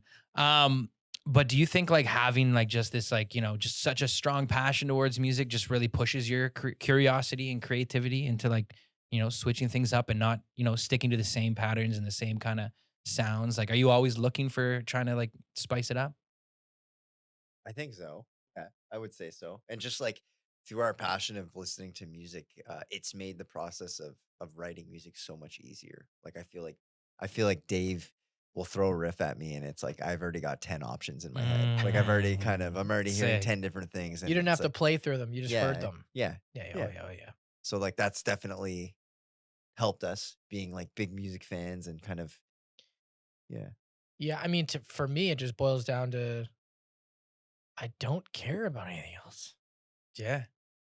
I mean, I care about a lot of things. Yeah. Like, Yeah. you know what I mean? I care about the well-being of my family. I, of course, care about my daughter, right? You know what I Yeah. mean? But, I listen to somebody talk about their day job and I'm like, holy fuck, no worst, way, man. The worst. But then, Yo, I talk about, oh yeah, so we're gonna get paid maybe $100. We have this radius clause to deal with. We gotta lug all this shit. I'm gonna go through cardiac arrest. We practiced 150 hours. I bought all this gear and I'm in debt to record that. I say all those things. And I'm like, why the fuck would I want to do this? But Yeah. I still want to do it. Of course. It really boils down to that. No, man. I 100% relate with just I like, can't get away from it. I Yeah. feel like you're just you guys are just like, especially you by the sounds of it, David, you're so just like, blinders on, like this Yeah. is my world, this is what I love. For Like, sure. let me this is all I want to spend my time doing. I don't Yeah. need to, you know what I mean? I feel you. Like when I talk to certain people and it's like, you always want to just like, be nice and be like, that's cool. But like in your head, you're thinking about like, oh man, I got to go home and like fix the mix on this. Like, oh, I got this little riff in my head. I want to go iron out. Yeah. Oh, Andrew, we should get together tomorrow. Oh, I got to go do this. Fuck, I don't want to go do this. I want to go, sit in my garage that I turned into a studio and like iron out this song that we're working on, yeah. There's this wild thing I never forget about back in the day before you could like there wasn't YouTube or it wasn't commercially successful for me to know about it, right? Yeah. I would you go on Kazaa, LimeWire, Napster, Ooh. whatever, download. There was like this like System of a Down guitarist video, like you could download. Somebody had put it up, and I wasn't even a huge fan of them. I think they're fantastic, but at that time I didn't. Just wasn't your man. I just listened to him. I listened to this guy talk about like being like, oh yeah, like I'd be playing guitar all day and everything, and I realized, holy shit, it's dark outside. I haven't eaten all day. That hit me. I'm like, oh my God, that's me. You get it. I do that. I'm not the only one. So it kind of validated like my craze for being crazy for it. Like, holy shit. Food comes second sometimes with this. Yeah. And nobody's going to ever get that unless you have that crazy fucking gene. You'll never get it. Whether or not you love bowling and you want to own a fucking bowling alley and you want it to be the best bowling alley ever and all you can talk about is bowling and nobody cares and you have no friends, but all you can do still is have that dream to open that bowling alley. I relate to that dude. I respect that dude. Yeah. I think it's crazy, but I mean, I get it. I almost think it's more crazy to the person that like doesn't do that. You know what I mean? That doesn't have a I hobby do find that crazy or too. doesn't have that thing because like I like feel Yeah. like such an attachment to like, you know, making beats and like, you know, being in my little home studio or like, you know, doing the podcast stuff. Like I just like, it's like, I'm surrounded by those types of people too, and at an office Yeah, job. Like you're I in don't know the- how it was for you, but like Oh, it's like hyper normality. Like isn't it's it like weird? it's like But like you, I love You meeting feel- I love meeting people that are super passionate about a hobby. yes. And when I'm not surrounded by people like that, I'm kind of uninspired. yeah. I think So- that's why people like athletes and stuff because they're like outliers. Like they're so Yeah. know? Yeah. I love seeing that energy from people when they're just like super stoked on their hobby and Mhm. like yeah. Does it give you like for me? It gives me like fuel. You mentioned fuel, Absolutely. like, It doesn't that's even a have to form be of fuel. similar. It doesn't even have to be similar to my hobby. When I see that, I'm like, fuck yeah. Like you recognize that in another person, right? So Buddy on the side of the road with maybe I don't know shit about bikes. Mhm. He's got a $3,000 bike. He's got the dumbass helmet. He's got Yeah. the spandex. He's got the jersey, and this guy's never gonna see competition. Duh. I get you, brother. yeah. Okay, keep on fucking riding, bro. Keep on riding. Oh, man. Yeah. Nah. Yeah. No, I 100% relate with that. Just got a few more questions for you. So on a topic of live shows, what was your wildest show experience? Like, was there something that you think back? Give me one real bad experience, you know, and one like amazing experience where like you guys both either finish the show or like you're mid playing and you're like, this has just been one of our best. Like just Oof. that left you feeling like, Oof. you know, that feeling like when you're like in the middle of a good set. Like I'm thinking back when I was DJing and like you have the crowd just like Yeah, so yeah, involved, yeah, like yeah. paying attention, getting into it. Absolutely. You hear new faces, you know, maybe at the end of it, you get someone being like, oh, that was sick. Like just a few words to you, like it just leaves you like, I'm sure it makes you feel like great, you know, cause it's, you know, you're putting your passion out there. You're putting your love on the line and Yeah, you're showing and everybody. a lot of hours went into that Yes. 30-minute set. Which they don't see, but like what, 10,000 hours, 30-minute set. there you go. Right? So what were some of your, what's one of your like most like craziest, great experience? And like, what was one of the ones where you're like, fuck, I'm glad we got over there. Like Wheatus You don't was have to pretty name the tight. venue. You don't have to Well, name the venue. We opened for Wheatus. Yeah, shout out. Teenage Dirtbag. Everybody knows that song. Huge. Remember being a kid watching that video on Much Music. So to me, you know, that's cool. So hard. I was I- working. I wish I came to that show. Yeah. I was working here. And you know what? We were very excited about it. This is another Biltmore thing. They were great to us. They wanted us on the bill. Absolutely, we want to be a part of this, right? So right off the bat, we're feeling good because it's a great venue. We're feeling good because people have heard the band, Yeah. right? And we're feeling good because we've had shows previous where we were getting better. Mm. So this was like, okay, we need to make sure that we nail it for this one to the best of our ability, right? And I think we did play really well. We played well. Mhm. We had friends there, Mm-hmm. but the majority of the people who were there were not our friends. They were just first time listeners. Yeah. And we had an encore chant as the second band of the night. Sick. And it was an undeniable, most of the venue was chanting this. That to me that was like, huge. That was a moment of like, You're gonna remember we that have one. to keep doing this because I know I'm not crazy. Yeah. These people don't have to be nice to us. Yeah. So it was just like a support, love vibe that like, you know, like I would never have ever been like, we're gonna get an encore chant tonight. Like I would have never said that. It just happened organically. Yeah. I'm sure our friends started it, right? Hey. But it was a lot fucking louder than just Yeah. a couple of people. Yeah. So that was awesome. That for me, that's a memory I'll never forget. absolutely. For fun. Yeah, Like no, I it's for a agree, I fun agree. thing. That was just awesome. Those are like one of those little things in your career where it's like, you know, you're just like, you ever hit those points where you're, whether it's like in your career as a band together or even just like, you know, your separate career in music, right? Like as a producer or whatever. Where you just like, you're kind of getting in this lull and then either something like that happens that gives you like a push Yeah, it's or a you little have catalyst. a little catalyst. Yeah, Yeah, like yeah. that little catalyst that kind of pushes you to the next level, keeps you going, gives you more fuel, as you would say. Oh, big time. And it was just like, Yeah. right when that finished, it's like, okay, who else is coming to town? What bill are we gonna get on? Let's go. Let's And go. there's another band, Mono Whales, who's from Mhm. Toronto. They're doing great. They're doing really cool stuff. Yeah. We've now been asked to be a part of that bill. Beauty. So you can guarantee that that same fuel is going to be put into this show for us. Yeah. And hopefully we get another positive experience. Yeah. We're going to give it our all. So I know it's not going to be negative. No. But maybe we'll get lucky and people will also dig it like they did the other set. Yeah. So, positive vibe moved into another thing for the future, and hopefully it keeps going. And for positive stuff, that's what I remember vividly. What you guys got for negative? What was one of the worst I don't show talk experiences? about Well, you don't have to name the venue for this one. For sure. There's a bunch of like small things that have happened, right? Because there's all these little fuck ups that happen with like equipment, forgetting parts of songs, right? Like we've been through all of that. I fucking hate it, but like occasionally I drop a drumstick. It just fucking happens, right? It slips out of your hand.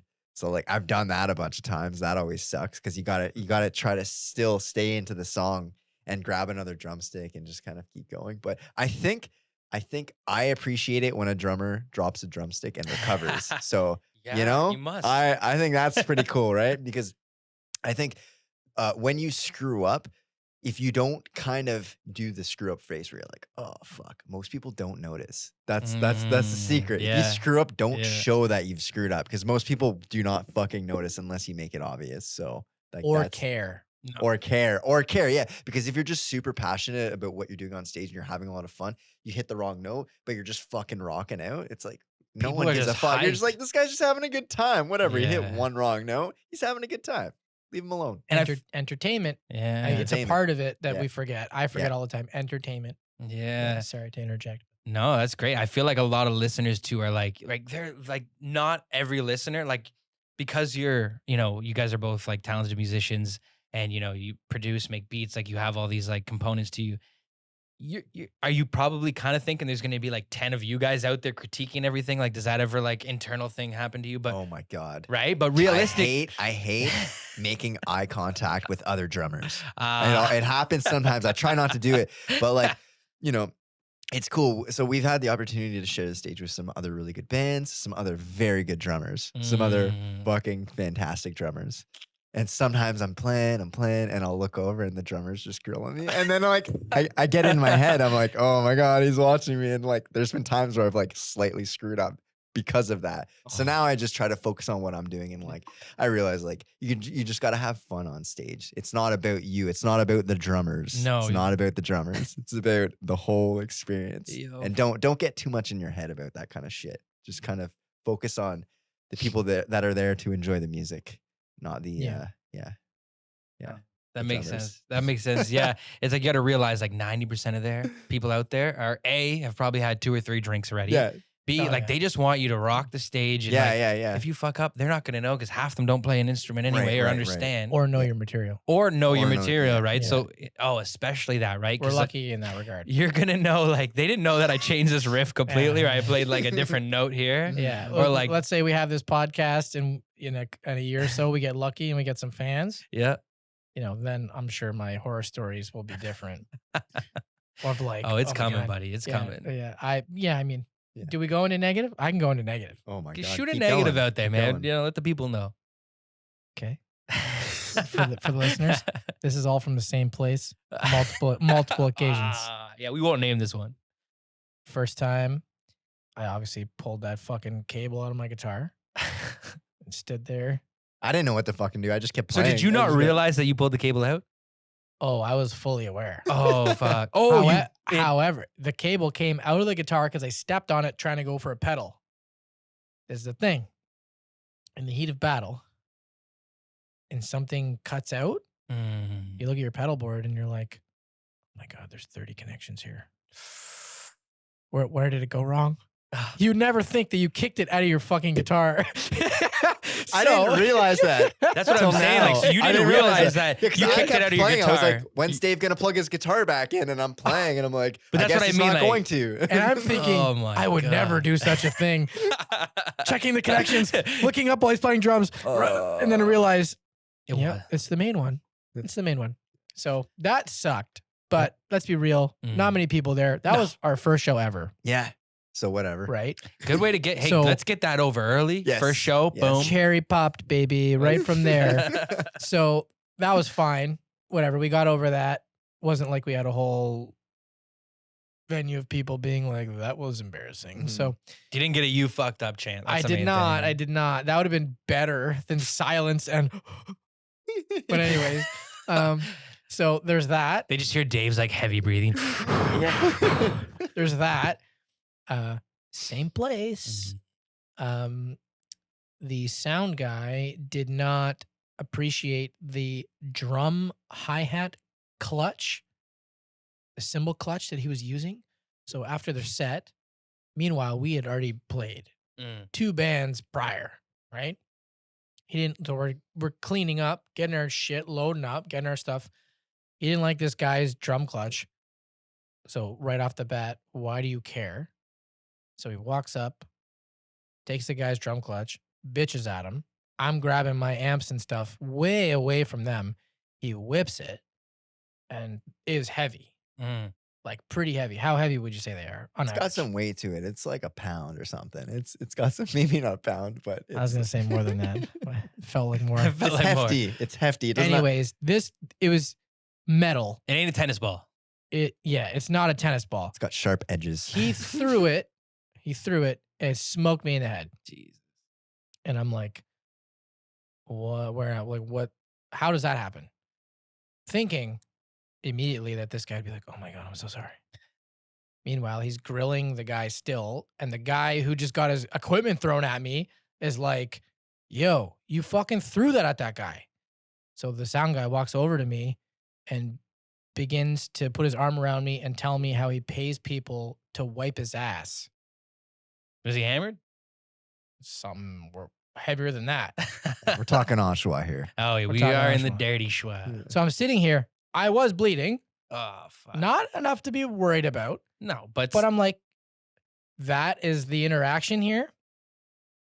So that's happened. That didn't happen on stage, but that puts a damper on A, that venue, B, that show. yeah. So just like, like that, that's one thing. Same time at that venue. I know we've, for these stories, but we've played there enough times. There's this chick in the crowd, and it made me sad because we were playing. I don't know if you remember this, but we're playing, and then we finished the song, and she was like so out of it and just fucking screaming, like loving it. But loving it where She's not actually loving it. she's loving something else. Loving something. And then she's just like, I'm a nihilist. I'm a fucking black hole, right? Like, and screaming this You while gotta get her on the pod. Eh? Well, you do need to get her on the pod to try to get it going to the next song, and everybody's looking around like, what in the fuck? So how do you start this song that has nothing to do with that? Dude. That was another one where it didn't really affect me. It's more of a funny story, but it's just Yeah. like things you don't account for. You think this is our set. Sure. It's pretty tight. We're gonna be good. You don't account for some. You figure walk up, play, let's go. You don't account for some, person to be having a good time. God, And fucking with You your get shit. a time. too good of a time. I guess that falls into the heckling comedian thing. Yeah. You don't really think about that. So, I learned to like maneuver around stuff like that. We haven't had too many occasions of that, but this is a different place. We had a great sound check. It's a great sound check. Nice. Which Oh, man. that is like, that's the beginning. Slow dance chub, baby. We're getting ready to go. We got a good sound check. Yeah. We come to play, and somebody had fucked my pedal board. So I didn't find that out till halfway through because there's so much going on. I'm not, I don't know if somebody did it by accident or not. Somebody fucked with my pedal board. Just So- changed a lot of the way it was routed and shit. Well, something that I would never move. So I don't know. Who knows? Could have been somebody walking by. Maybe they hit it. Mm, I don't think so. mm. Weird. That is weird. There's lots of weird shit like that. We played one show years and years and years ago. Unfortunately, it was in a different band, and Andrew was out in BC. They didn't turn the lights on or the kick drum mic until the second song. We've had that too. Yeah. Yeah. Not having How does that monitors turned affect on you? sucks. How does that affect you playing when you're like expecting, especially as like the guitar as a singer, you're like listening to your drummer, you're like, what the fuck? Yeah, well, you want to be like anxiety free when you're Yeah. performing. So when you're worrying or thinking about something else, it takes you out of that flow state. Like you're not truly playing. You're Or it takes you out of that flow state. takes you out of the flow state, Yeah. right? Like it's happened twice where my fucking monitor wasn't turned on, so I just couldn't hear anything. And I'm like pointing at the sound guy, like, turn my fucking monitor on, man. And it's like, I hate that because I don't want to be thinking about anything else but performing. Yeah. So like I love it when we have a good sound guy and we're working at a good venue with a good promoter. Like that's the best thing ever. So And to clarify, we are not, the only people dealing with this. If we're dealing with it, so many fucking bands are dealing with these problems. It's not that we have this bad luck No. at all. If It's anything, we live have music. good luck. It's just that this is the name of the game, and people with way higher stakes have worse problems. It's part of the Yeah. gig. It's just how it goes. Yeah. See, that's perspective though. That's like, once you kind of get that perspective, it probably gives you a little bit more of understanding how to deal with it when it happens and like how not to feel when it, after you're like, okay, this isn't the end of the world. don't Fuck it. panic. Don't panic. panic. Yeah, just fucking stay cool. Did I shit myself on stage? No, we're fine. We'll Yeah. come back from this. You know what I mean? It's something. Did I embarrass Yeah. myself beyond belief? Mm, No. no. Right. Whatever. Yeah. Get through it. Next show. Fair enough. Next fair show. enough. You're only as good as your last show. And your next show? Yeah. Wow. I like to say you're only as good as your next show. Do you guys prefer, what's your, out of through the whole process, do you like it equally, would you say? Or do you like being in studio, making music, coming up with new songs? Or do you like love the live aspect and being able to just play them out and kind of do it that way? What's your... So like how would we rank? Yeah, all like, do you those prefer, things? like, are you more of like, my favorite part of playing in this band is when we're in studio making music? Or is it when you're actually just out playing it to a crowd at a good venue, everything's lining up perfectly? Like, do you like one aspect of it more? I would say each aspect fuels the next aspect. So like when we're in the studio writing and recording, all I can think of is like, and Dave, I'm sure the same too, is like, I How can't it's gonna sound. fucking wait to play this live. I know people are gonna vibe to this. So like that, and then we play it live, and then we're like, fuck yeah, people are into that. Let's go. I can't wait till they hear the recording so the next people can vibe to this. Yeah, it's like, yeah. Sick. Yeah. So Nice. No, that makes sense that they kind of both play hand in hand. I was just curious because I've heard different, like, I was thinking more of even just talking to some, DJ producers, they really like some of them like making beats. Some of them, they'd rather just be out playing shows and that's more what they care about, so it's, Perfect world. yeah. We record whatever the hell we want to write. And Yeah. we have You're making music all and day we and have at a night. bunch of people who can cover all the roles. Yeah. If I want a string section in this song, hey, we got a string section live. Perfect world. Yeah. But you understand your medium. The medium is two of us. Keep it to a point where people are not going to be like, this band isn't even remotely like the recordings. That's your objective. Stay true to the live show. Also make sure people like the recordings. Mm. I think that's our motto. Nice. You guys think about adding in? I know you kind of mentioned it, or you kind of didn't really talk on it, but you mentioned about thinking about adding another person to the dynamic. Do you have thoughts of bringing in another musician into the fold, or do you really like, we kind of put this together, we've built this kind of ship, the two of us, and we like the way it runs with just the two? Or do you think about adding more? we've talked about, we're actually going to do this where we just have guest appearances. So I think we're going to just start out with doing that, having like auxiliary instruments like violin, backup vocals, have someone come up on stage for one or two songs. Mhm. So we'll kind of start off with that. And if it kind of turns into something else, then that's where it goes. But They would have to be a multi-instrumentalist, like we've talked about, in order for it to make sense for us. Right. Yeah. We don't have a bass player. I cover the bass pretty well with my setup. Yeah. So it's not like there's this gaping hole. Yeah. 100%. Right? But if there's a song we write and the bass part is fucking banging and it's impossible for me to do two parts, right? Just physically Yeah. impossible. Then okay, utility guy. Hey, you got to play bass on this song. Yeah. Okay, Dave's covering most of the low end and the guitar for this. Mhm. What can utility guy or girl handle? Mm. Is there a cool piano thing? I mean, yeah, you have way more options, but at the same time, then you got another person that you have to logistically work around. So Yeah. I think until it's justified financially and creatively, Yeah. it will be that like And dude, is it'd be cool for this show for you to play violin on this because it'd be cool. yeah. As opposed to the recording has violin. You have to be here. Yeah. You know, those are two different mindsets for kind of the same result, right? Yeah. Like, oh shit, you have to be here because people expect this. Yeah. Or it'd be cool to surprise people with this. Yeah. Right now we're at the it'd be cool to surprise people with a little bit of this. Yeah. And especially because we don't have a huge fan base, we feel the need to switch up our set all the time because we have, like friends, family coming by to watch sets. They come to every show and we're like, let's do something different for them. Like, I feel like I'm ripping them off if we're not playing a new song or we're switching something up. So like, in a weird way, not having a huge fan base has pushed us to switch things up as much as possible from show to show. Yeah, And we have to continue that into when we do eventually kind of gain a bigger fan following, Yeah. grow on top of that, and kind of feel the need to switch things up constantly and play songs differently than the recorded version because I fucking love when bands do that where they're like, Break into like a we're not crazy solo we're or not gonna something. play the album start to finish exactly how you hear it on the album. We're gonna do something a little tricky in here. We're gonna add a little nuance over here. I love that, and I think fans super appreciate that. So we definitely try to pursue that aspect of live Oh performance. yeah. Nice. It's important. You know, And we get bored of playing the songs the same way. So it is. there is that. There is that. You So, wanna teeter on Yeah. what the listener wants or expects, and also you got to facilitate a little bit of your own ego. So it's a teeter, right? Yeah. You just kind of got to be like, it's got all the core of what we need and what they need. Yeah. But also this little cool thing we did here, that's pretty cool. True. Just kind of teeter that, you know.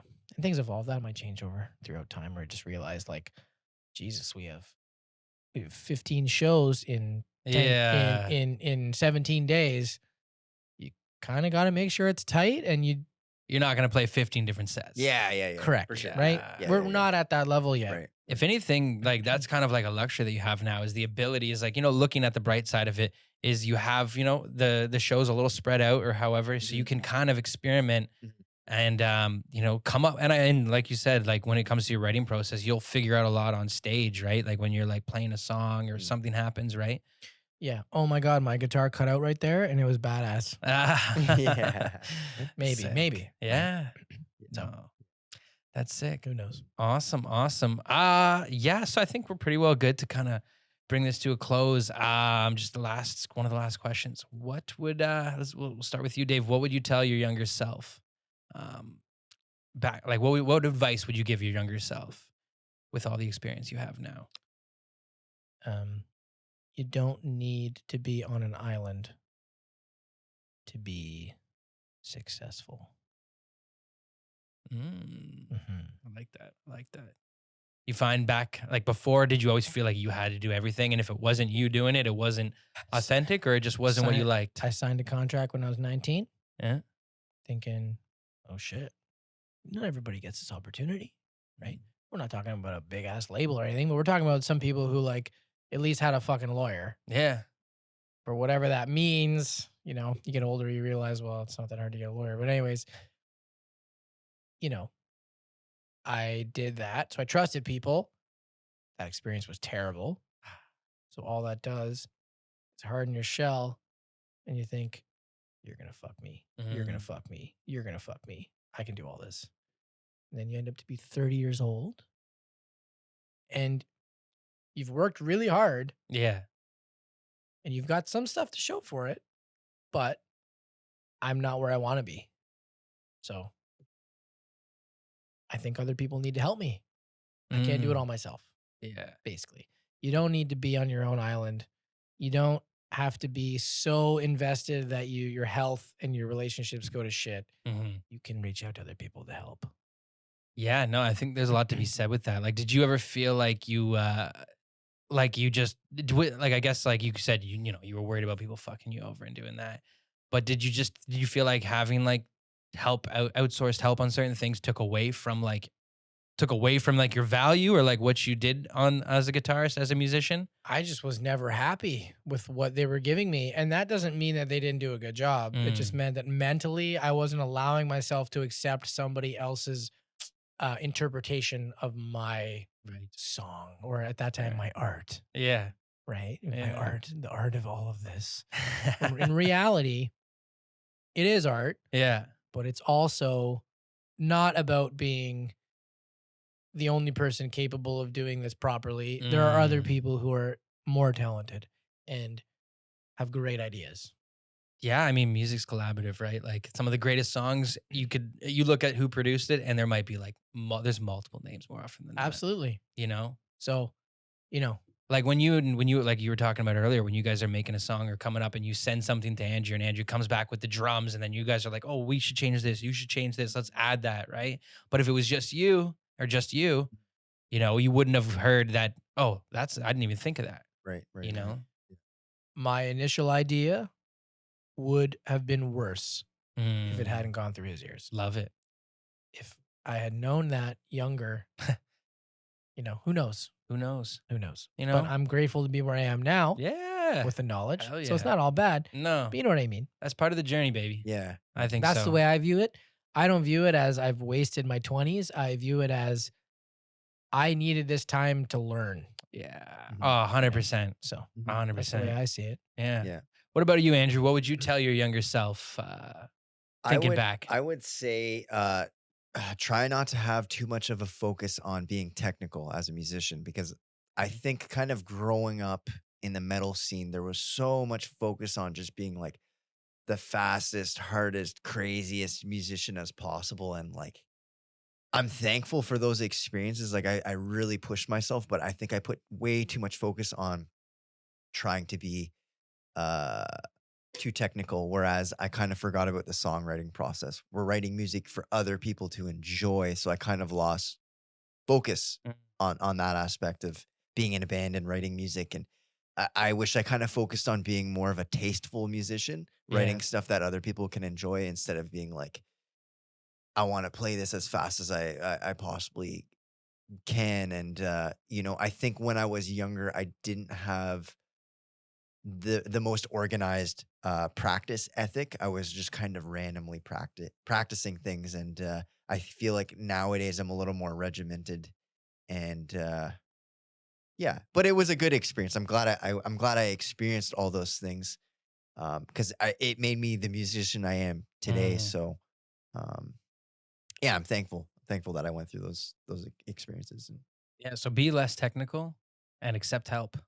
yeah, I think that's pretty good. Yeah. and we got new tunes coming out. Love it. I Check was those about out. to New ask, so tunes, what's yeah. next? So we got a couple shows lined up, new tunes coming out. Is there is it like do you have an EP coming out? Or are you just gonna release some singles? Do you have an album you're secretly working on? We have a full EP demoed. Can you tell us how many tracks? Or you wanna hold Well, that? we You wanna hold that? compiled 7. Compiled 7.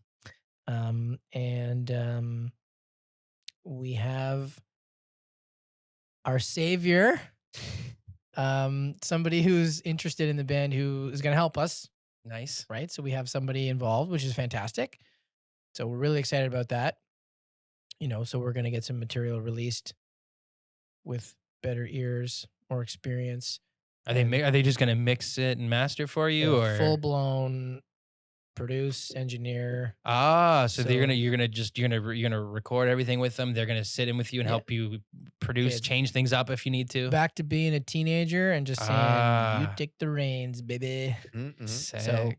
So is that new? Is this a newer way of a newer approach by the sounds of it than you've done in your Oh, last project? This is together. total opposite to what we normally would Wow. do. But Exciting. we grew. The Yeah. island. No, that's exciting. Like you guys Yeah. have definitely started to develop like a sound to you guys. Like so I'm interested to hear I'm always interested to hear like what next piece of music you guys are gonna put out. I'm sure you guys are just gonna keep evolving and Yeah. I mean, I say savior. I'm joking. No, obviously. for sure, for sure. Some- but adding some different flavors We're very to the pot, excited right? that somebody A, gives a shit, and Yeah. B, has credentials that Sick. are far greater than ours. Yeah. So, to me, that's like absolutely It's like the encore chant we got. We're lucky enough. Yeah. Holy shit. Let's go. Let's go further. Let's do it. That's kind of what Yeah. it is for me. Fuel. We've had multiple conversations about it and we're both on board. The goal is to have a cover that we've been playing for quite a long time, to have that released and kind of there, and whether or not it gets retired or whatever, it's just there and it's done. And that bridges the gap between our old stuff and our new stuff that could take a while to come out. We don't know. Mm-hmm. So hopefully there's that, there's always stuff. We got live videos coming out. Yeah, I wanted to say, I know you guys recorded a live video recently. Yeah, we got live videos, two songs. Well, 1.5. One song's very short. 1.5. Yeah, 1.5. Yeah, and there's a really cool interview that's at my work. They got a studio there. They're great dudes. That's one thing that's pretty cool. And another great kind of interview, very different to this, like different topics. So you should listen to both. Yeah. And then like a full rig rundown of my ridiculous setup. Nice. So it's pretty cool. So, a lot of different things actually. There's lots of people who are giving us their time and effort. Which we are very fortunate to have. So many people have helped us through this project from like day one. Yeah. Like we've been so fortunate. Sick. So many people have you being one of them. Oh, right? For sure. Oh, Doing man, this, I'm happy to have you guys come on, man. Doing this, yeah. It keeps momentum going. Yeah. My work, everybody taking the time to do the videos, the sound, all that, a producer taking the time to listen. Yeah. All those things, we're not paying anybody to do those things. Those are people taking the time out of their day. These beers are free, right? These are free. Of course, baby. We expense that on the card. No, man, that's sick, man. But I think that's what you need. And to be able to make those relationships, it goes back to a big thing, which a lot of people hate doing, but networking, you make these relationships, you work with people, especially when it's in your industry, when it's, whether it's, you in recording or music, right? Like there's always that kind of thing that kind of brings you together. So like if people see you really passionate about it and they like you and they're really passionate about stuff and they and you and you have that connection, people like to help out and like to work with you guys, I feel like. And it starts off that bond that like, if you're really into something as deep as you guys are and they share that same passion for it, it's almost like you instantly have like that little relationship right off the bat because you can kind of like empathize with each other, That's sick. Absolutely. This is a testament to that. Yeah. Well, cheers, boys. I appreciate you guys coming out. Thanks for having us. Appreciate it. Great interview. Anytime. Oh, hey, anytime you guys got something to plug, you got something you want to come on and talk about, by the next time you're on, hopefully we'll be like 3 times, 10 times the size. Oh yeah. Comfy chairs now. Hey, you just wait till we're. Can't wait. you just wait, dude. You just wait. So yeah, thank you so much once again. This is Dave Saliba, Andrew Rostovsky. This is Mellohoney. I'm Chris, aka Stax Edwards. This is a Let Me Say It podcast. We are in 1990 Studios. Thanks for pulling up and enjoy the show.